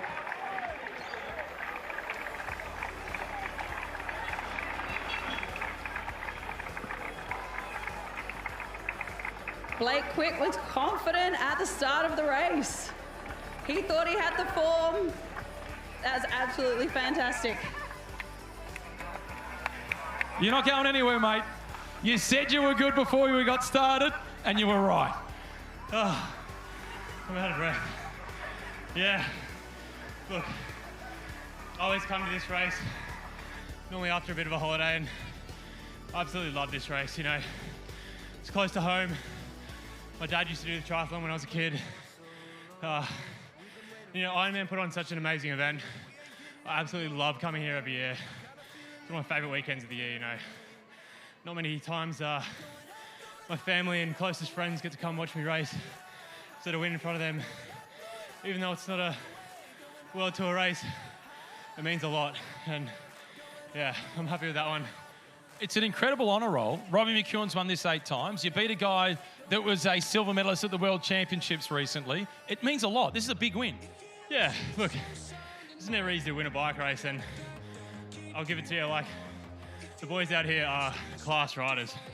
I think I probably normed 430 watts for 40 minutes. So, yeah. After I interviewed you at the start and you said, yeah, I'm good, was there a moment where you thought, geez, I wish I didn't say that and put the pressure on myself? No, I like the pressure, you know. I think someone like myself, I really enjoy the pressure and the race atmosphere, and everyone out here watching, it makes me perform my best. Well, you were brilliant. You were the best. You're going to join us shortly for the presentation. Everybody, once again, a big round of applause for Blake Quick.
Well, welcome back, ladies and gentlemen, to Super Saturday here at the Noosa Tri. We're just having a look at the weather pattern. We've had some big weather pattern coming on. You can see over there the mountains, Emma Snowsill, you can see there we've got some big weather pattern coming on through.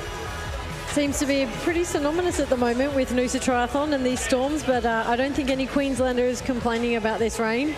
It's certainly well and truly needed, but let's hope that it clears up and it's going to be a fantastic race come tomorrow morning. Yeah, well, yesterday afternoon we had a massive storm hit Noosa around this time as well, so it looks pretty much. But what racing has been so far, we've had the GWM Open Women's Criterium, also we had our Celebrity Tri, and what a race that was with our Open Men's Criterium. But joining us up in the Garmin Beach studio, of course, is none other than our 2024 champion in Braden Mercer. Braden, welcome back. Thanks for having me. Mate, this time last year, you stood on that podium as #1. What a race it was. Probably the race of your life. But how did that feel last year in 2024 to be the Noosa champion?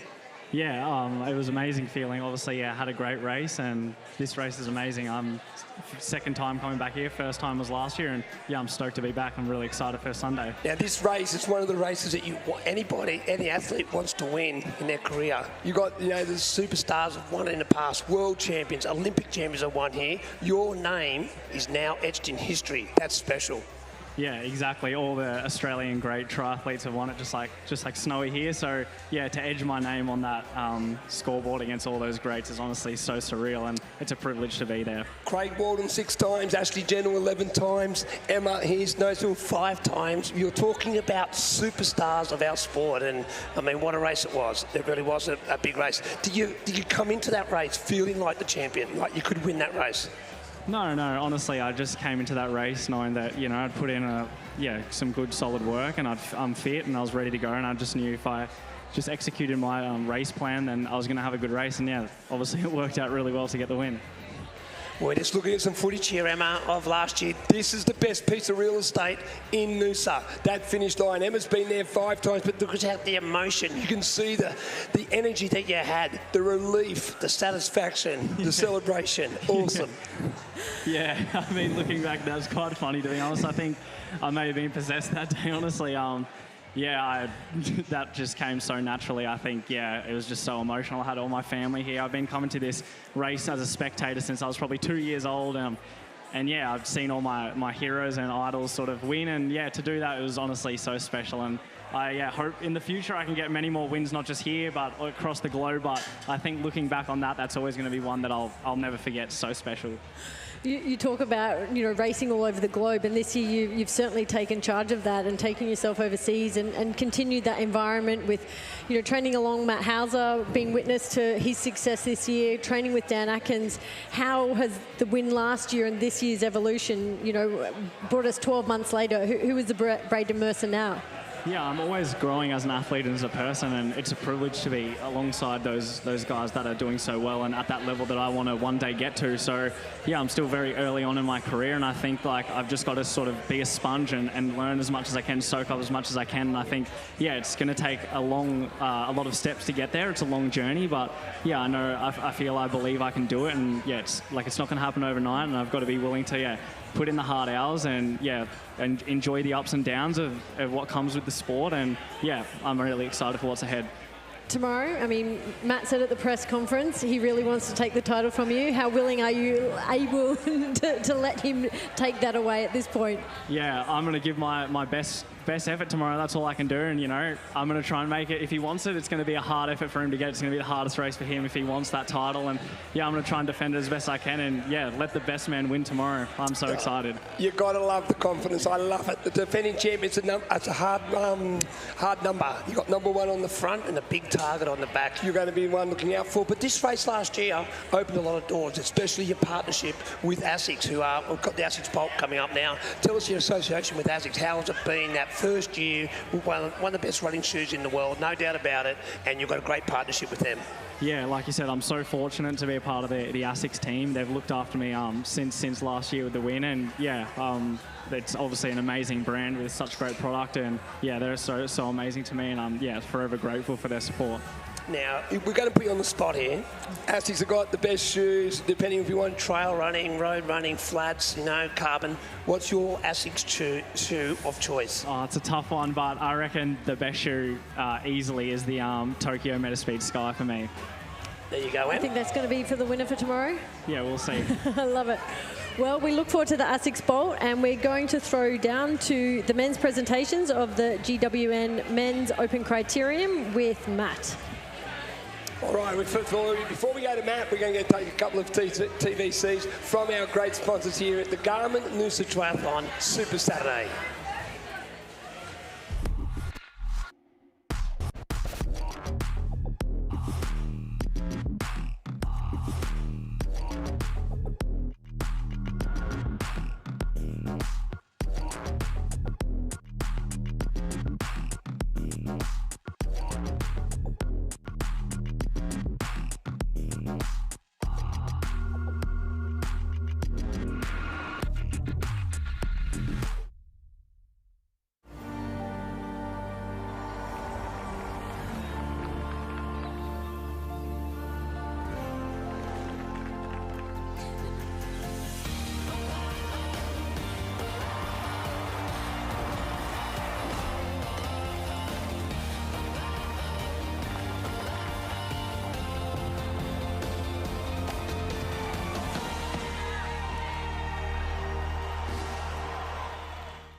Ladies and gentlemen, welcome to the Elite Men's presentation for the 2025 GWM Australian Open Criterium.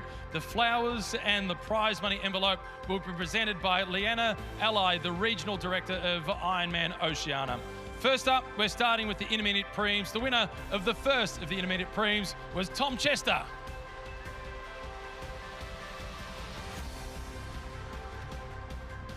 And the winner of the second of the preems, he took a big risk on the last corner, couldn't quite get there, but he picked up a cash prize, Liam Walsh.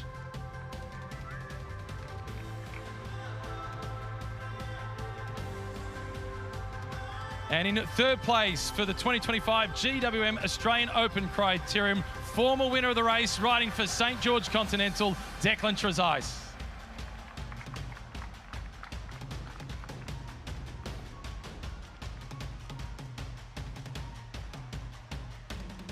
In second place, riding for Brennan Racing, making the transition from the track to the road. He looked dangerous all day long, and it's just beginning on the road. Put your hands together for Thomas Corniche.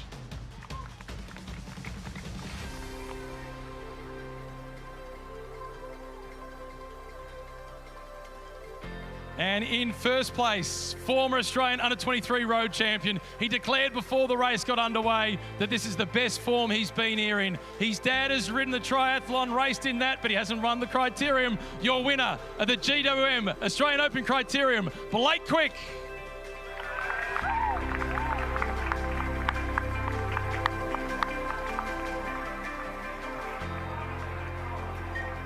And time for the champagne.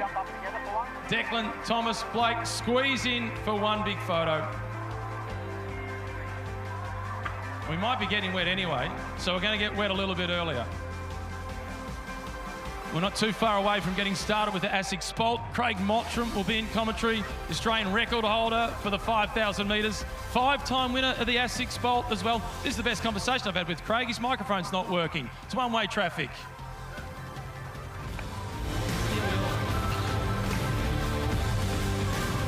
Celebrations are over for the GWM Australian Open Criterium. Plenty more still to come here in Noosa.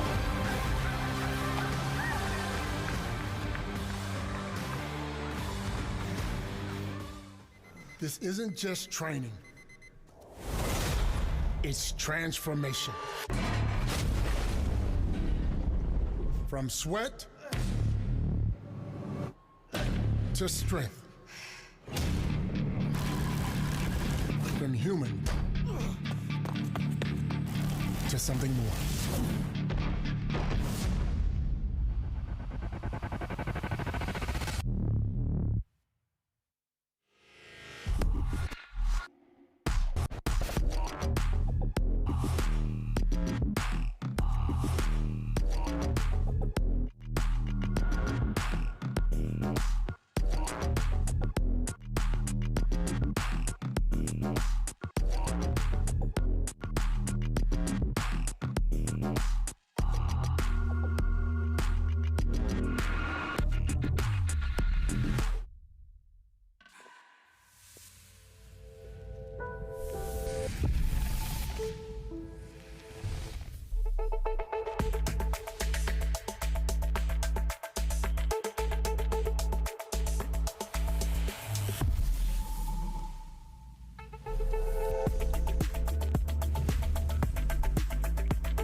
Storm cloud.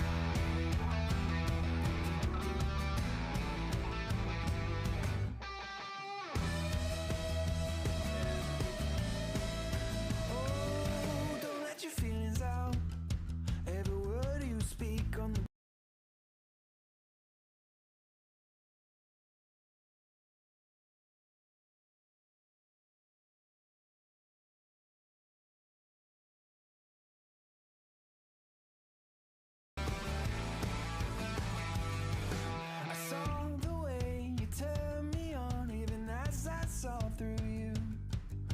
saw the way you called it, yeah, I saw the way you knew. And every time the world is wrong, we see it crystal clear, but we maintain the illusion that we all know why we're here.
On the line, too much to give in.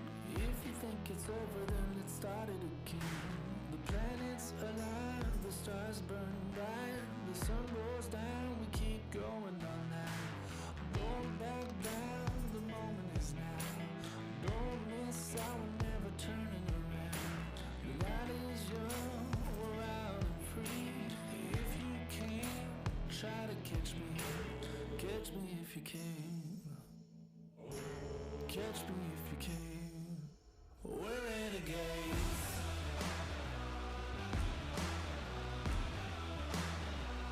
We're renegades.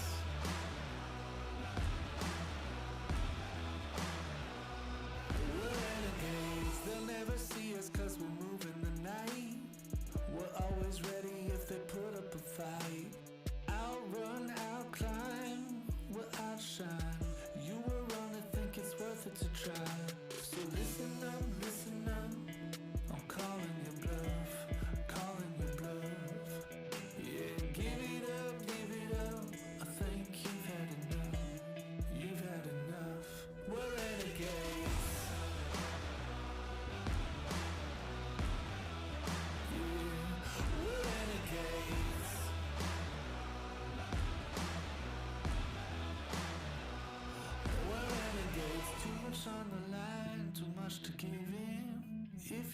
it's over, then let's start it again. The planets align, the stars burn bright, the sun goes down, let's keep going all night. So listen up, I'm calling your bluff, calling your bluff. Yeah, give it up, think you've had enough, you've had enough. We're renegades.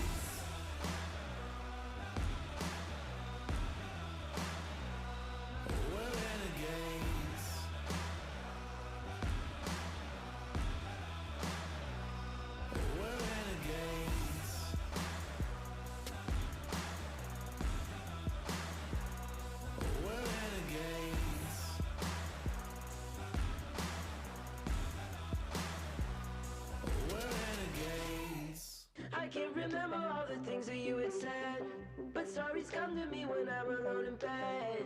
You never call, but I get letters all the time. I see your signature whenever I get out of line. A shocking twist of undecided energy, a mix-up all betwixt an apprehensive you and me.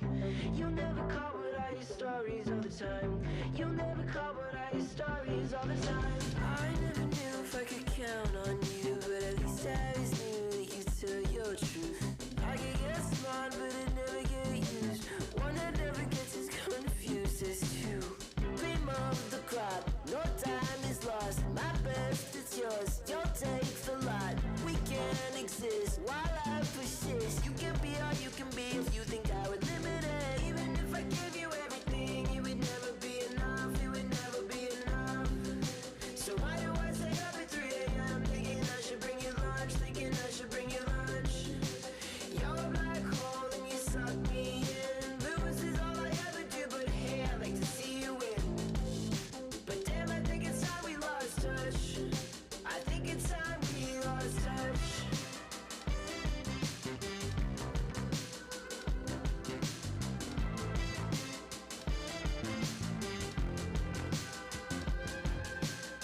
My sense of self is really starting to unwind. More so than ever with your stories on my mind. Change the way I dress, started smoking all the time. Project the best, forget the rest, it's influence of time.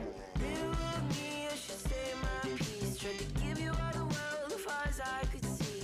You're growing all the time, look, your life's a beach. You're lounging on the sand and I'm stranded on the reef. Cream of the crop, no time is lost. My best, it's yours, you'll take the lot. We can't exist while I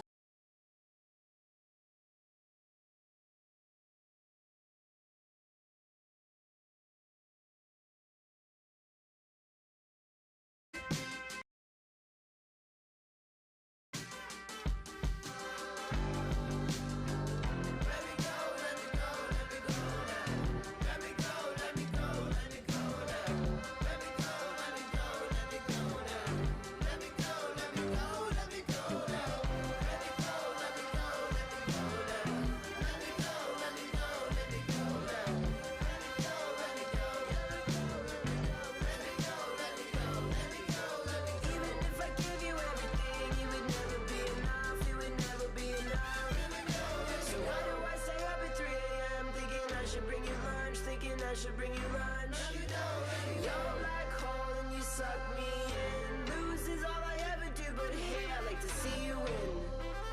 But damn, I think it's time we lost touch. I think it's time we lost touch.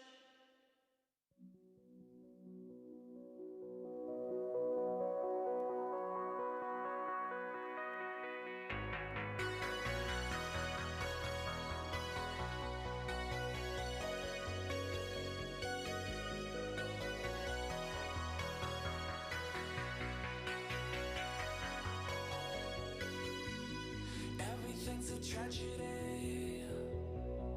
Everything hurts. Everything's a tidal wave. Deeper submersed when there's too many minutes and there's too many miles in between. Too many minutes and there's too many miles. Why don't you come a little closer?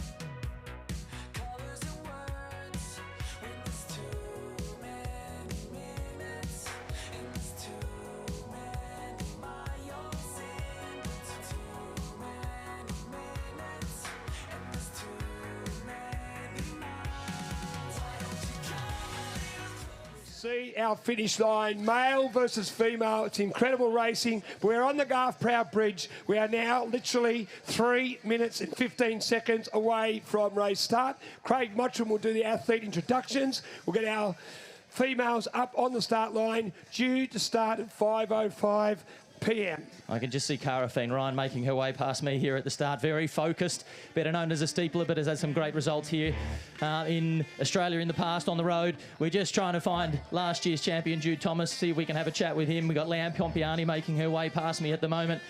And I got Becky here passing me something in yellow. I've no idea what that is, but we're just going to roll with it, trying to find the camera. But as you can see, we are getting our athletes down to the start line here, making sure that they are ready to go. Women, we are underway at 5:05. You've got 3 minutes. Men, you will leave 2 minutes after that. And we've got a hell of a race coming up in the women's. Our top 10, we've got Leanne Pompiani, Cara Ryan, Brielle Urbica, Piper Anderson. Piper, better known as a triathlete. Got a gun sister, Cam Anderson. I used to race against Cam as a kid. He was yelling at me in the Legends try. Katie Casterton, Tessa Herbert, Georgia Grech, and Addison Horslap. And then Morty Skyring's a bit of a dark horse for me, part of the OAC team based out in Melbourne, 14:49 on the track this year. She's in great shape. We've got a cracker for the women's race. Oh, sure is. The final 2 races of our Super Saturday. We have our GWM Open Criteriums. We've had our celebrity race. As you said, you think it's the premier race of Super Saturday. If you say it is, I'm with you. It's 100% the premier race. Obviously, the triathlon is too early to triathlon tomorrow. I don't think Matt Keenan would be able to appreciate your comments there. Well, if off the record, Matt Keenan did ask me to help him with his running form earlier in the year. I declined. I only work with elite athletes. But no, Matt does a great job on the microphone, clearly, and we all know his voice. Unfortunately, we have the pleasure of looking at his face behind the scenes. But no, we've got, what have we got, a minute to go, but 1:30 before we get underway. So we are going to make our way to the start. As Becky's waving us over, we've got the women lining up. We'll see if we can get Leanne. Yep, we'll see if we can get Leanne for a quick chat here at the start. Just to get her thoughts on it. Number 81 for anyone that's interested. Leanne Pompiani, the defending champion, been in great season all year. Obviously, we're off to a bit of a rush start here, but there's nothing like just ripping the Band-Aid and getting into it. Yeah, I mean, and a 5K as well. We'll just rip it. Yeah, looking forward to it. Fantastic. Last year, 15:40 from memory. The record, Benita Willis, 15:21. Not the best conditions. What's the plan without telling everyone what you're going to do? Oh, look, it's going to be, with the competition we've got, I think it's going to be pretty fierce, and I think we're just going to have to take it out hard, and it's windy, so who knows what will happen. Well, you're the fit one and the strong one in the field, so we look for you to do the leading there early on. Well done, Leanne. Good luck. All right, Craig. All right, we've got 30 seconds, Pete, 30 seconds. So, girls, we are going to get up underway bang on 5:05. And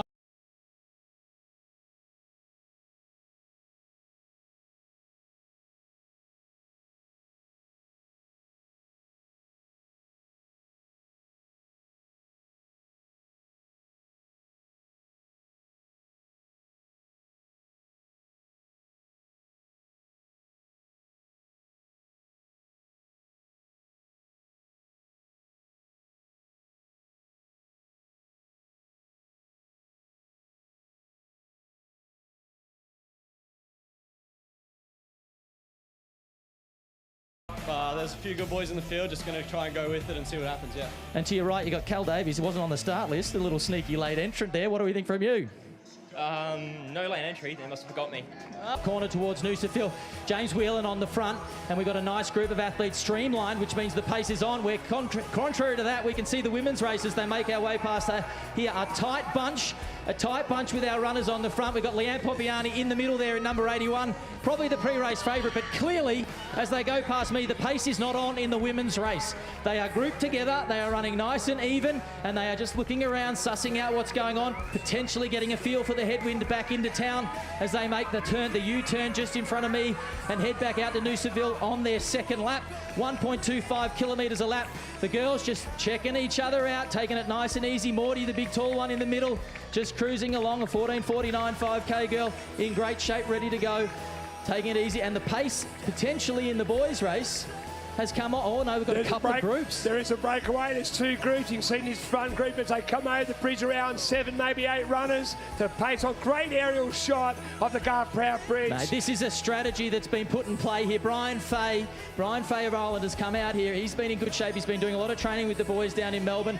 Primarily a track runner, but has come here obviously with a plan. And it looks to me from that aerial shot that he's now moved in behind Zach Fascioni. Just taking it easy, Zach.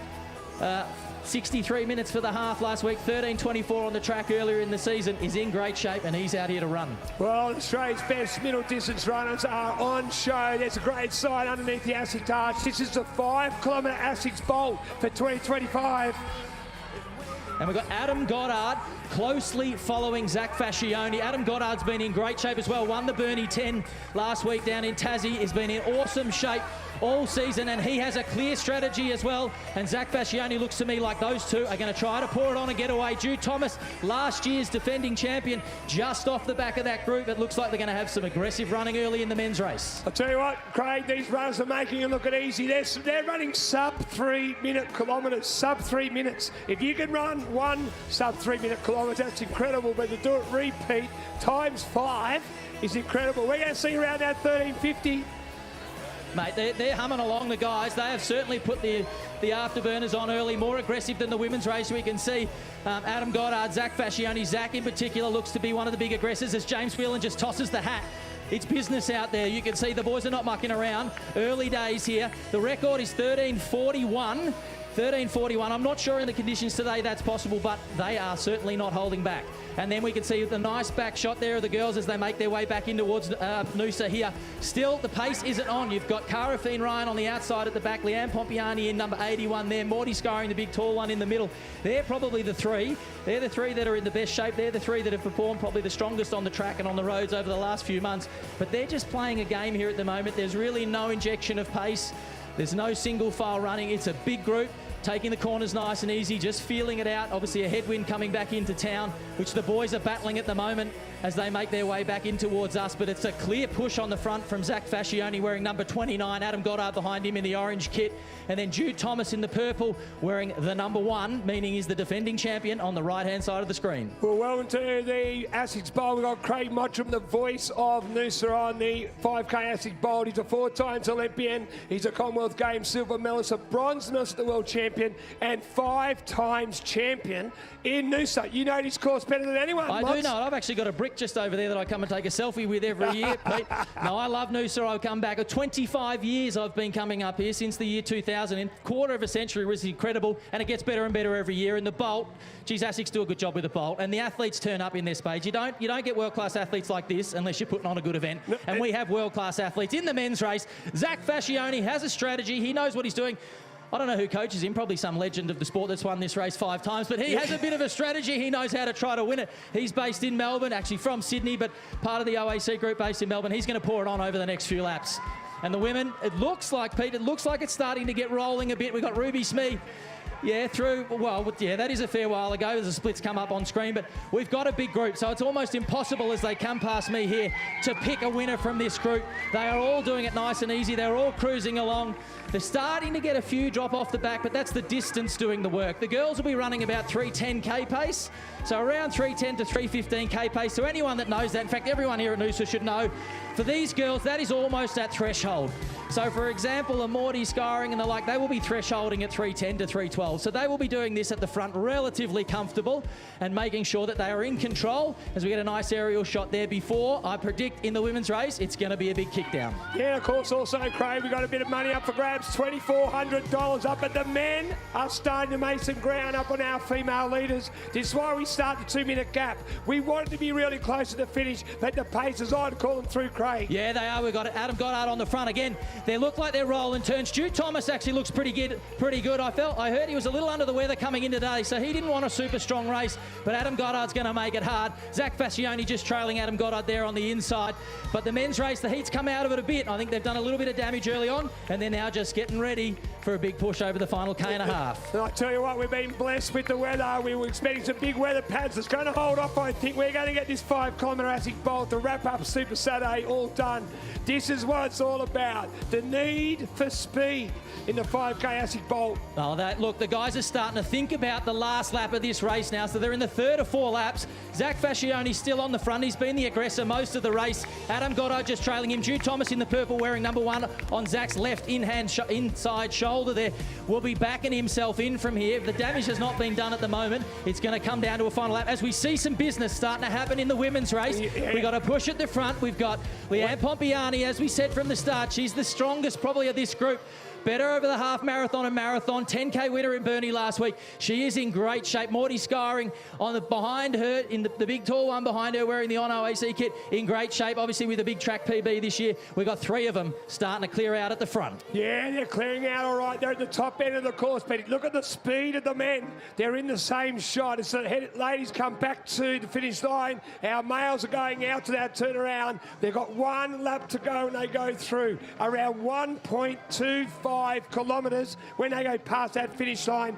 This is what it's all about. The ASICS 5K Bolt Super Saturday Garmin Noosa Tri Festival. And we got a new leader. Well, we did have a new leader. Jonathan Harris on the front there, just taking a turn before the U-turn at the top end. The pace has come off a little bit in that men's race. We've got a few boys starting to get a little itchy, starting to think about the last lap. The last lap is 1.25 kilometres. When they come under the ASICS banner here just in front of me, they've got 1.25 kilometres to go. Once they come under, there's a boy starting to think a bit about strategy. We can see in the red and black, almost the Essendon kit in the background, James Whelan still hanging on. We see the women, Cara Feen Ryan in 82, just dropping off the back of that lead group. We've still got Leanne Pompiani driving the women's side here. She'll be using the wind. She'll be using the little risers up and down the Garth Prowse Bridge, which doesn't seem like much, Pete, but after 4 laps of really humming at 310s, you know about that bridge. You know the incline, you know the decline, you know the U-turns. They become quite challenging to navigate as the legs start to go out from under you. As we take a long shot looking back, we can see, there we go, the men's field coming back over the Garth Proud Bridge to us. They will get the bell. They will be receiving the bell as they come through here, making their way past me in a moment as the girls are heading back out to the U-turn in Noosaville. We can see our top 3 still driven there by Leanne Pompiani and Morty scarring just in behind that group, making sure the pace is honest. Morty's just hanging in, doing what she does, keeping up as the girls start to make their way. They're going to hear the bell here, Pete. So the battle goes down from 7 to 3. The final lap. Leanne Pompiani, she's in great form. She won Burnie. She also won at the Gold Coast as well. Here comes the chase group. All right, this is fantastic. The girls are back out there heading out. Leanne starting to pour it on now as she makes her way back out to Noosaville. All right, as I give out a shout out to one of the athletes as she goes past, we can see the men up on screen, the long shot, the aerial shot, as the guys are starting to make their way back towards Noosaville. The girls heading out on their final lap. They've got about 1K to go. Look at it as the guys are starting to make their way back towards Noosaville. The girls heading out on their final lap. They've got about 1K to go. Look at them to drop a 250 over the last K, Pete, here as they make their way back over the Garth Prowse Bridge. Wow, what a performance. That ex-pro cyclist there wearing his school suit as well. So this is incredible racing. The big question is, are our men? There's the top shot of our 3 girls. We got Greg, we got Pompiani, Pete, we got Georgia Gregg. Sorry, I hadn't seen Georgia Gregg on the outside of Leanne Pompiani there wearing number 87. She is a New Zealander, fought a 15 minutes flat in Audigum this year in the same race that Morty ran 14:49. So she has just snuck into that top 3 there and really is probably, for mine, looking one of the top, one of the stronger of the 3. So Georgia Gregg, New Zealander. We could have a New Zealander take out the Bolt this year. So look at this in our ASICS Bolt female, 3 runners on our ASICS Bolt male, 3 runners, 1, 2, 3 up the top. This is what it's all about. It's going to come down to the sprint. And we got some work. We got some things happening in the men's race as well. We got Jude Thomas is starting to pour it on. We knew he'd do it in the final lap. We knew he'd take it out. Fight hard in the final lap, making sure that it's a strong finish as they come into the end.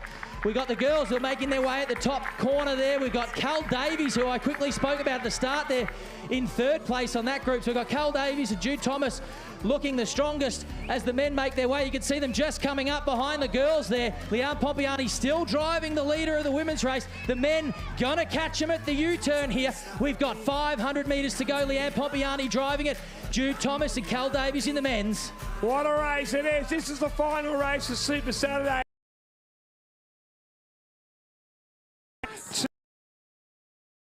Finish line as we start to get ready here. Noosa, the winner of the men's race, looks to be set. Sorry, I'm getting told to get out of the way by the photographers. Jude Thomas coming in wearing number 1, and Cal Davies wearing number 35 behind him. He's got 100 to go. I'll get eyes on him now. Eyes on him now. 100 to go. We've got Cal Davies. It's not done yet. It's not done yet. Here we go. Jude Thomas defends his title. Well done, Jude. Fantastic running. Cal Davies wearing number 25. And in 3rd place, we've got Matthew Buckle. Well done, Matthew Buckle. Brian Fay in 4th, wearing number 2. And we've got Adam Goddard. And our winner in the men's race, Morty Skyrig. from the OAC. Geez, we lost sight of that one, Pete, in the home stretches. We were focused there on the men. But Morty Scoring has overrun Leanne Pompiani and Georgia Gregg to take out the women's race, rather. What a fantastic finish.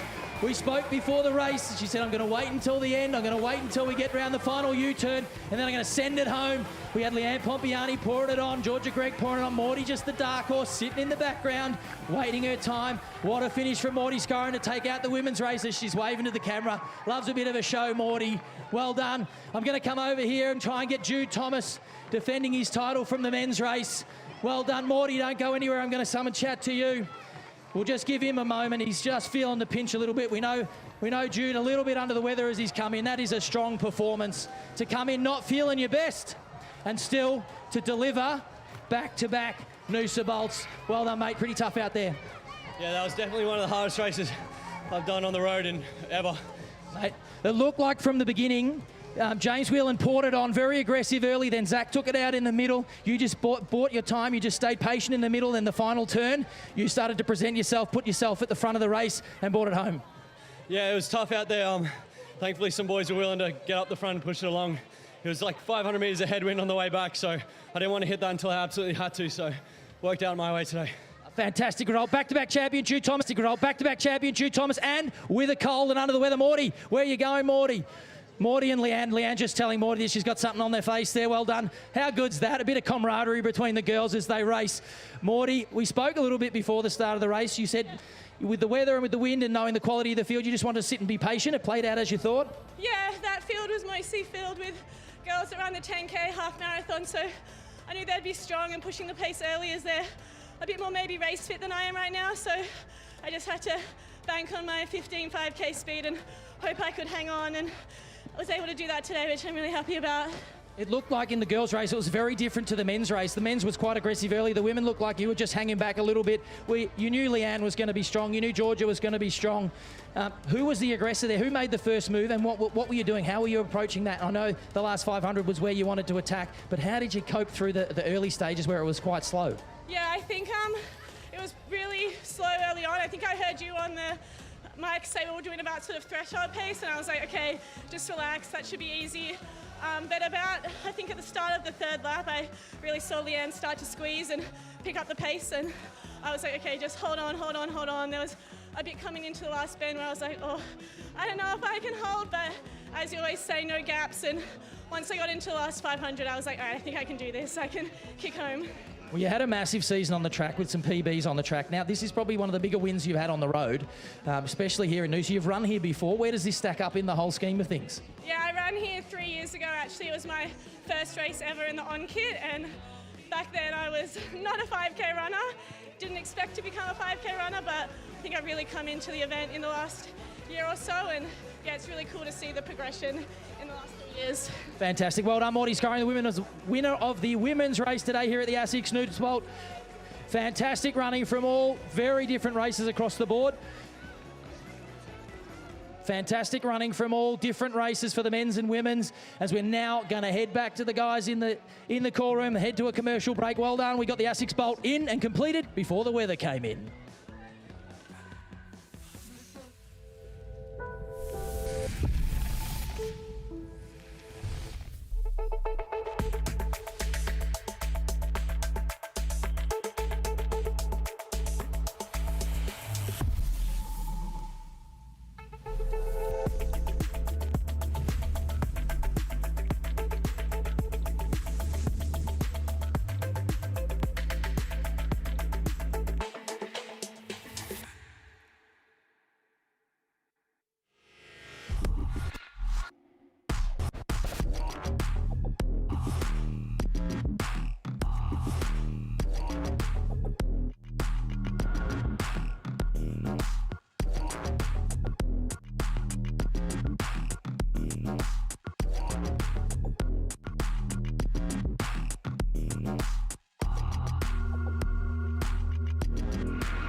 Be more tank.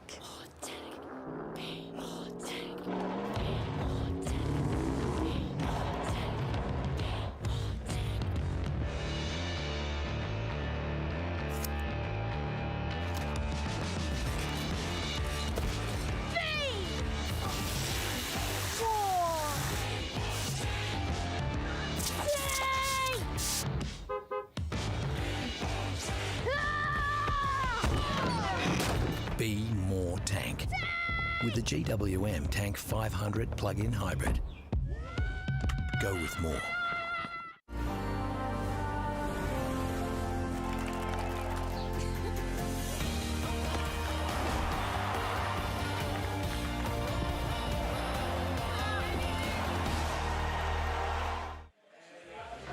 We have managed to get through Super Saturday and we have dodged a bullet with the weather. Emma Snowsill, everybody was nervous about it and it's held off. Noosa has delivered again.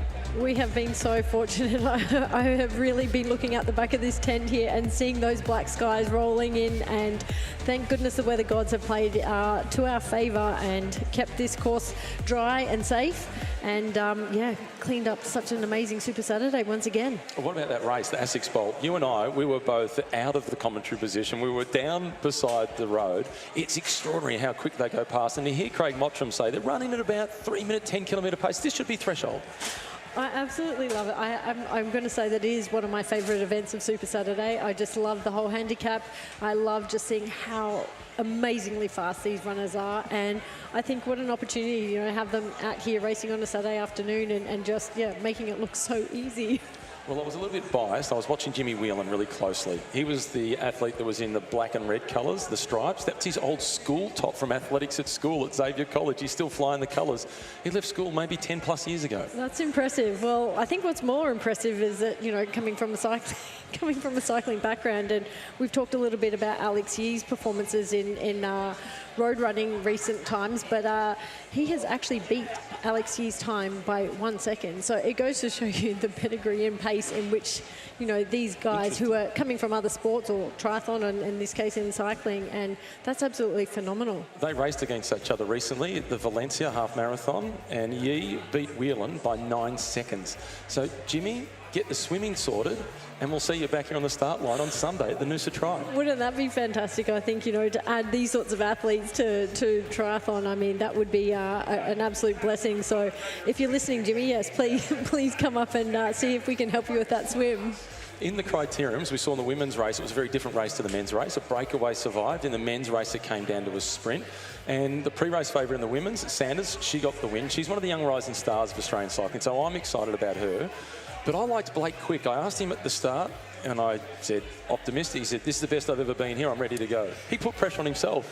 I love it. I mean, I think that's a time and place, isn't it? You know, everyone comes in quite casually to, you know, Noosa Tri and, you know, says they're here for fun. But like we all know, when the gun goes, the expectations really do come in. And I mean, I enjoyed the men's criterium as well. That was a fantastic race, and so good to see, you know, the health of cycling in Australia as well, and our young riders. So fantastic that they're getting this opportunity to be away and me back here. Great depth coming through. Likewise in triathlon. Let's turn our attention briefly to tomorrow. I can't wait for 6:15 and the gun to go and the race to get started. I mean, I think this is one of the most exciting fields we've seen in a long time, given the internationals that we've got. I think, you know, we know Ash has, you know, been here, and I think it's and won this race as many times as she has, but what an experience for these other girls to race against the current Olympic champion, to have Rochelle, current under-23 world champion, and I think just, you know, the dynamic, different type of races, as Cassandra alluded to, you know, I think it brings about this, you know, beauty about racing again, and why you come up and why you come and show up to races. And I'm very excited, but I'm also very, very excited for that heated head-to-head battle between Braden and Matt Hauser, as we heard Braden talking about. Yeah, the women's field, this is the most international field I've seen in my time coming here. This is my 14th time that I've been lucky enough to commentate on it. And we've got Jess Fulliger as well, and she was 5th at the World Championships in Wollongong. We could find ourselves in a position where the best place Australian is 3rd, and that would be a great result given the quality of athletes that would be in front of them. I think that adds such a unique dynamic. I think we're going to see quite a strong swim. I think Jess is certainly in a prime time of her season right now, and I think, you know, adding that pressure on early. So I think we're going to see, you know, a quick swim and a strong bike. And I think for someone like Rochelle, who knows this course better than the other two girls, she's going to know, you know, places in which she needs to put the pressure. And she really did put the same amount of pressure on in Wollongong in her own race, and actually rode the same time as the girls in that breakaway. And I think that's testament to how well she's going. And I'm very excited, very, very excited for tomorrow morning. Bring on Sunday. We can't wait. But before then, we've got to get back down to Craig Mottram for the presentations of the ASICS Bowl. Thanks, Matt. Thank you, Emma. As we conclude the evenings of performance sport, welcome, ladies and gentlemen, to the elite males presentation for the 2025 ASICS Bolt. Presenting the prize money envelopes will be Rebecca Van Poos, Vice President of Operations, Ironman Group, and presenting flowers will be Liana Ali, Regional Director of the Ironman Group. In third place at the 2025 ASICS Bolt in a time of 13:57, Matthew Buckle.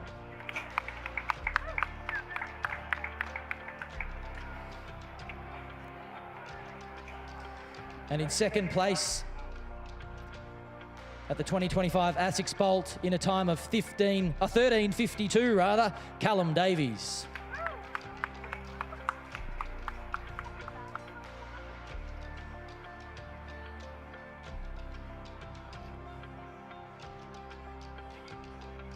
And in first place and defending his title in 2025 in the ASICS Bolt in a time of 13:51, Jude Thomas.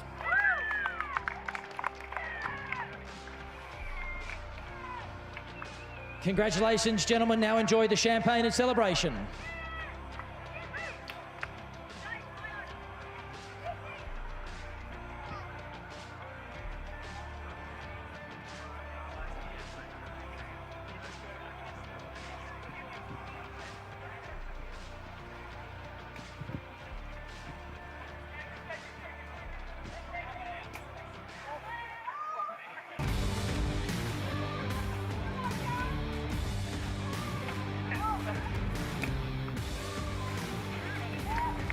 Well done, gentlemen. There clearly needs to be a bit more practice with the champagne. I seem to think this is a conversation every year. But well done, ladies and gentlemen, our place getters in the ASICS Bolt men's 5K.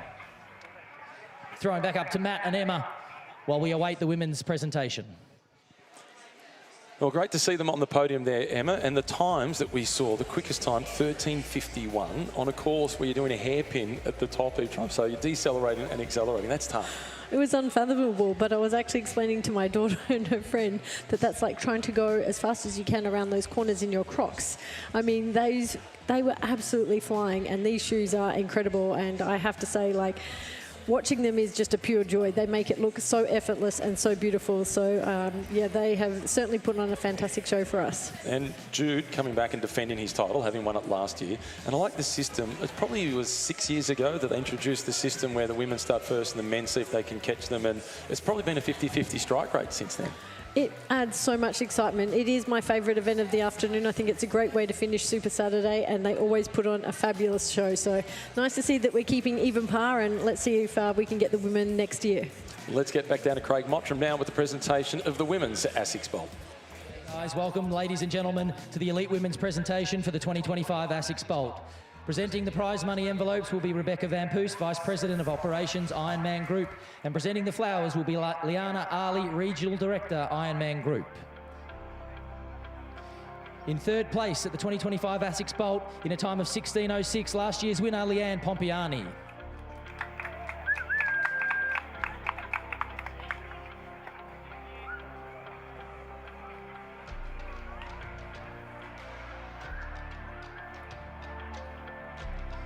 In second place at the 2025 ASICS Bolt in a time of 16:06, Georgie Grech.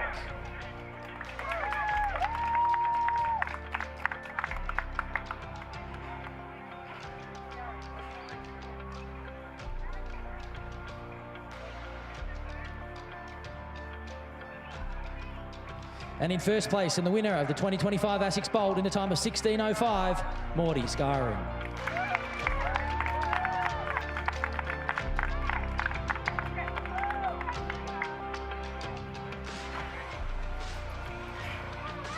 Ladies and gentlemen, please now join us for the champagne celebration for the Women's ASICS Bolt 2025.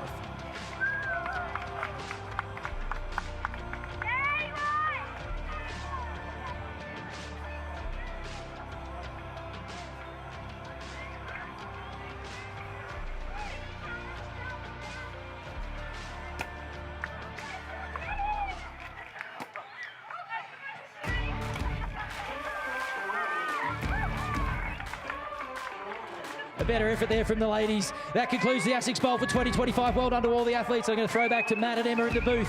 Well done, everyone. And as always, also thank you to Garmin, premium sponsors of this event, ASICS obviously as well. 2XU, there was the swim yesterday. GWM, they supported the Criterium that we had. And of course, Emma, an event like this, it doesn't happen without tourism partners. We have the Events Queensland and Visit Noosa. What a place to visit. And tomorrow, we're going to be down on the beach at 6:15 for the start of the men's race, followed by the women's race. What are you most looking forward to on Sunday? I'd love to see two Aussies on top of the podium. I think I'm going to put my bets in. I want to see Rochelle Hill take the win, and tough one, but I think Matt Howes is going to present a really tough competition, but so looking forward to this race. It's close to the best field that we've seen assembled at the Noosa Triathlon for a long time. We've got an Olympic champion, we've got a world champion, and we've got the defending champion. We can't wait for you to join us tomorrow morning at 6:15 at Queensland time for the 42nd edition of the Garmin Noosa Triathlon. For those of you racing, get a good night's sleep. We'll see you early in the morning.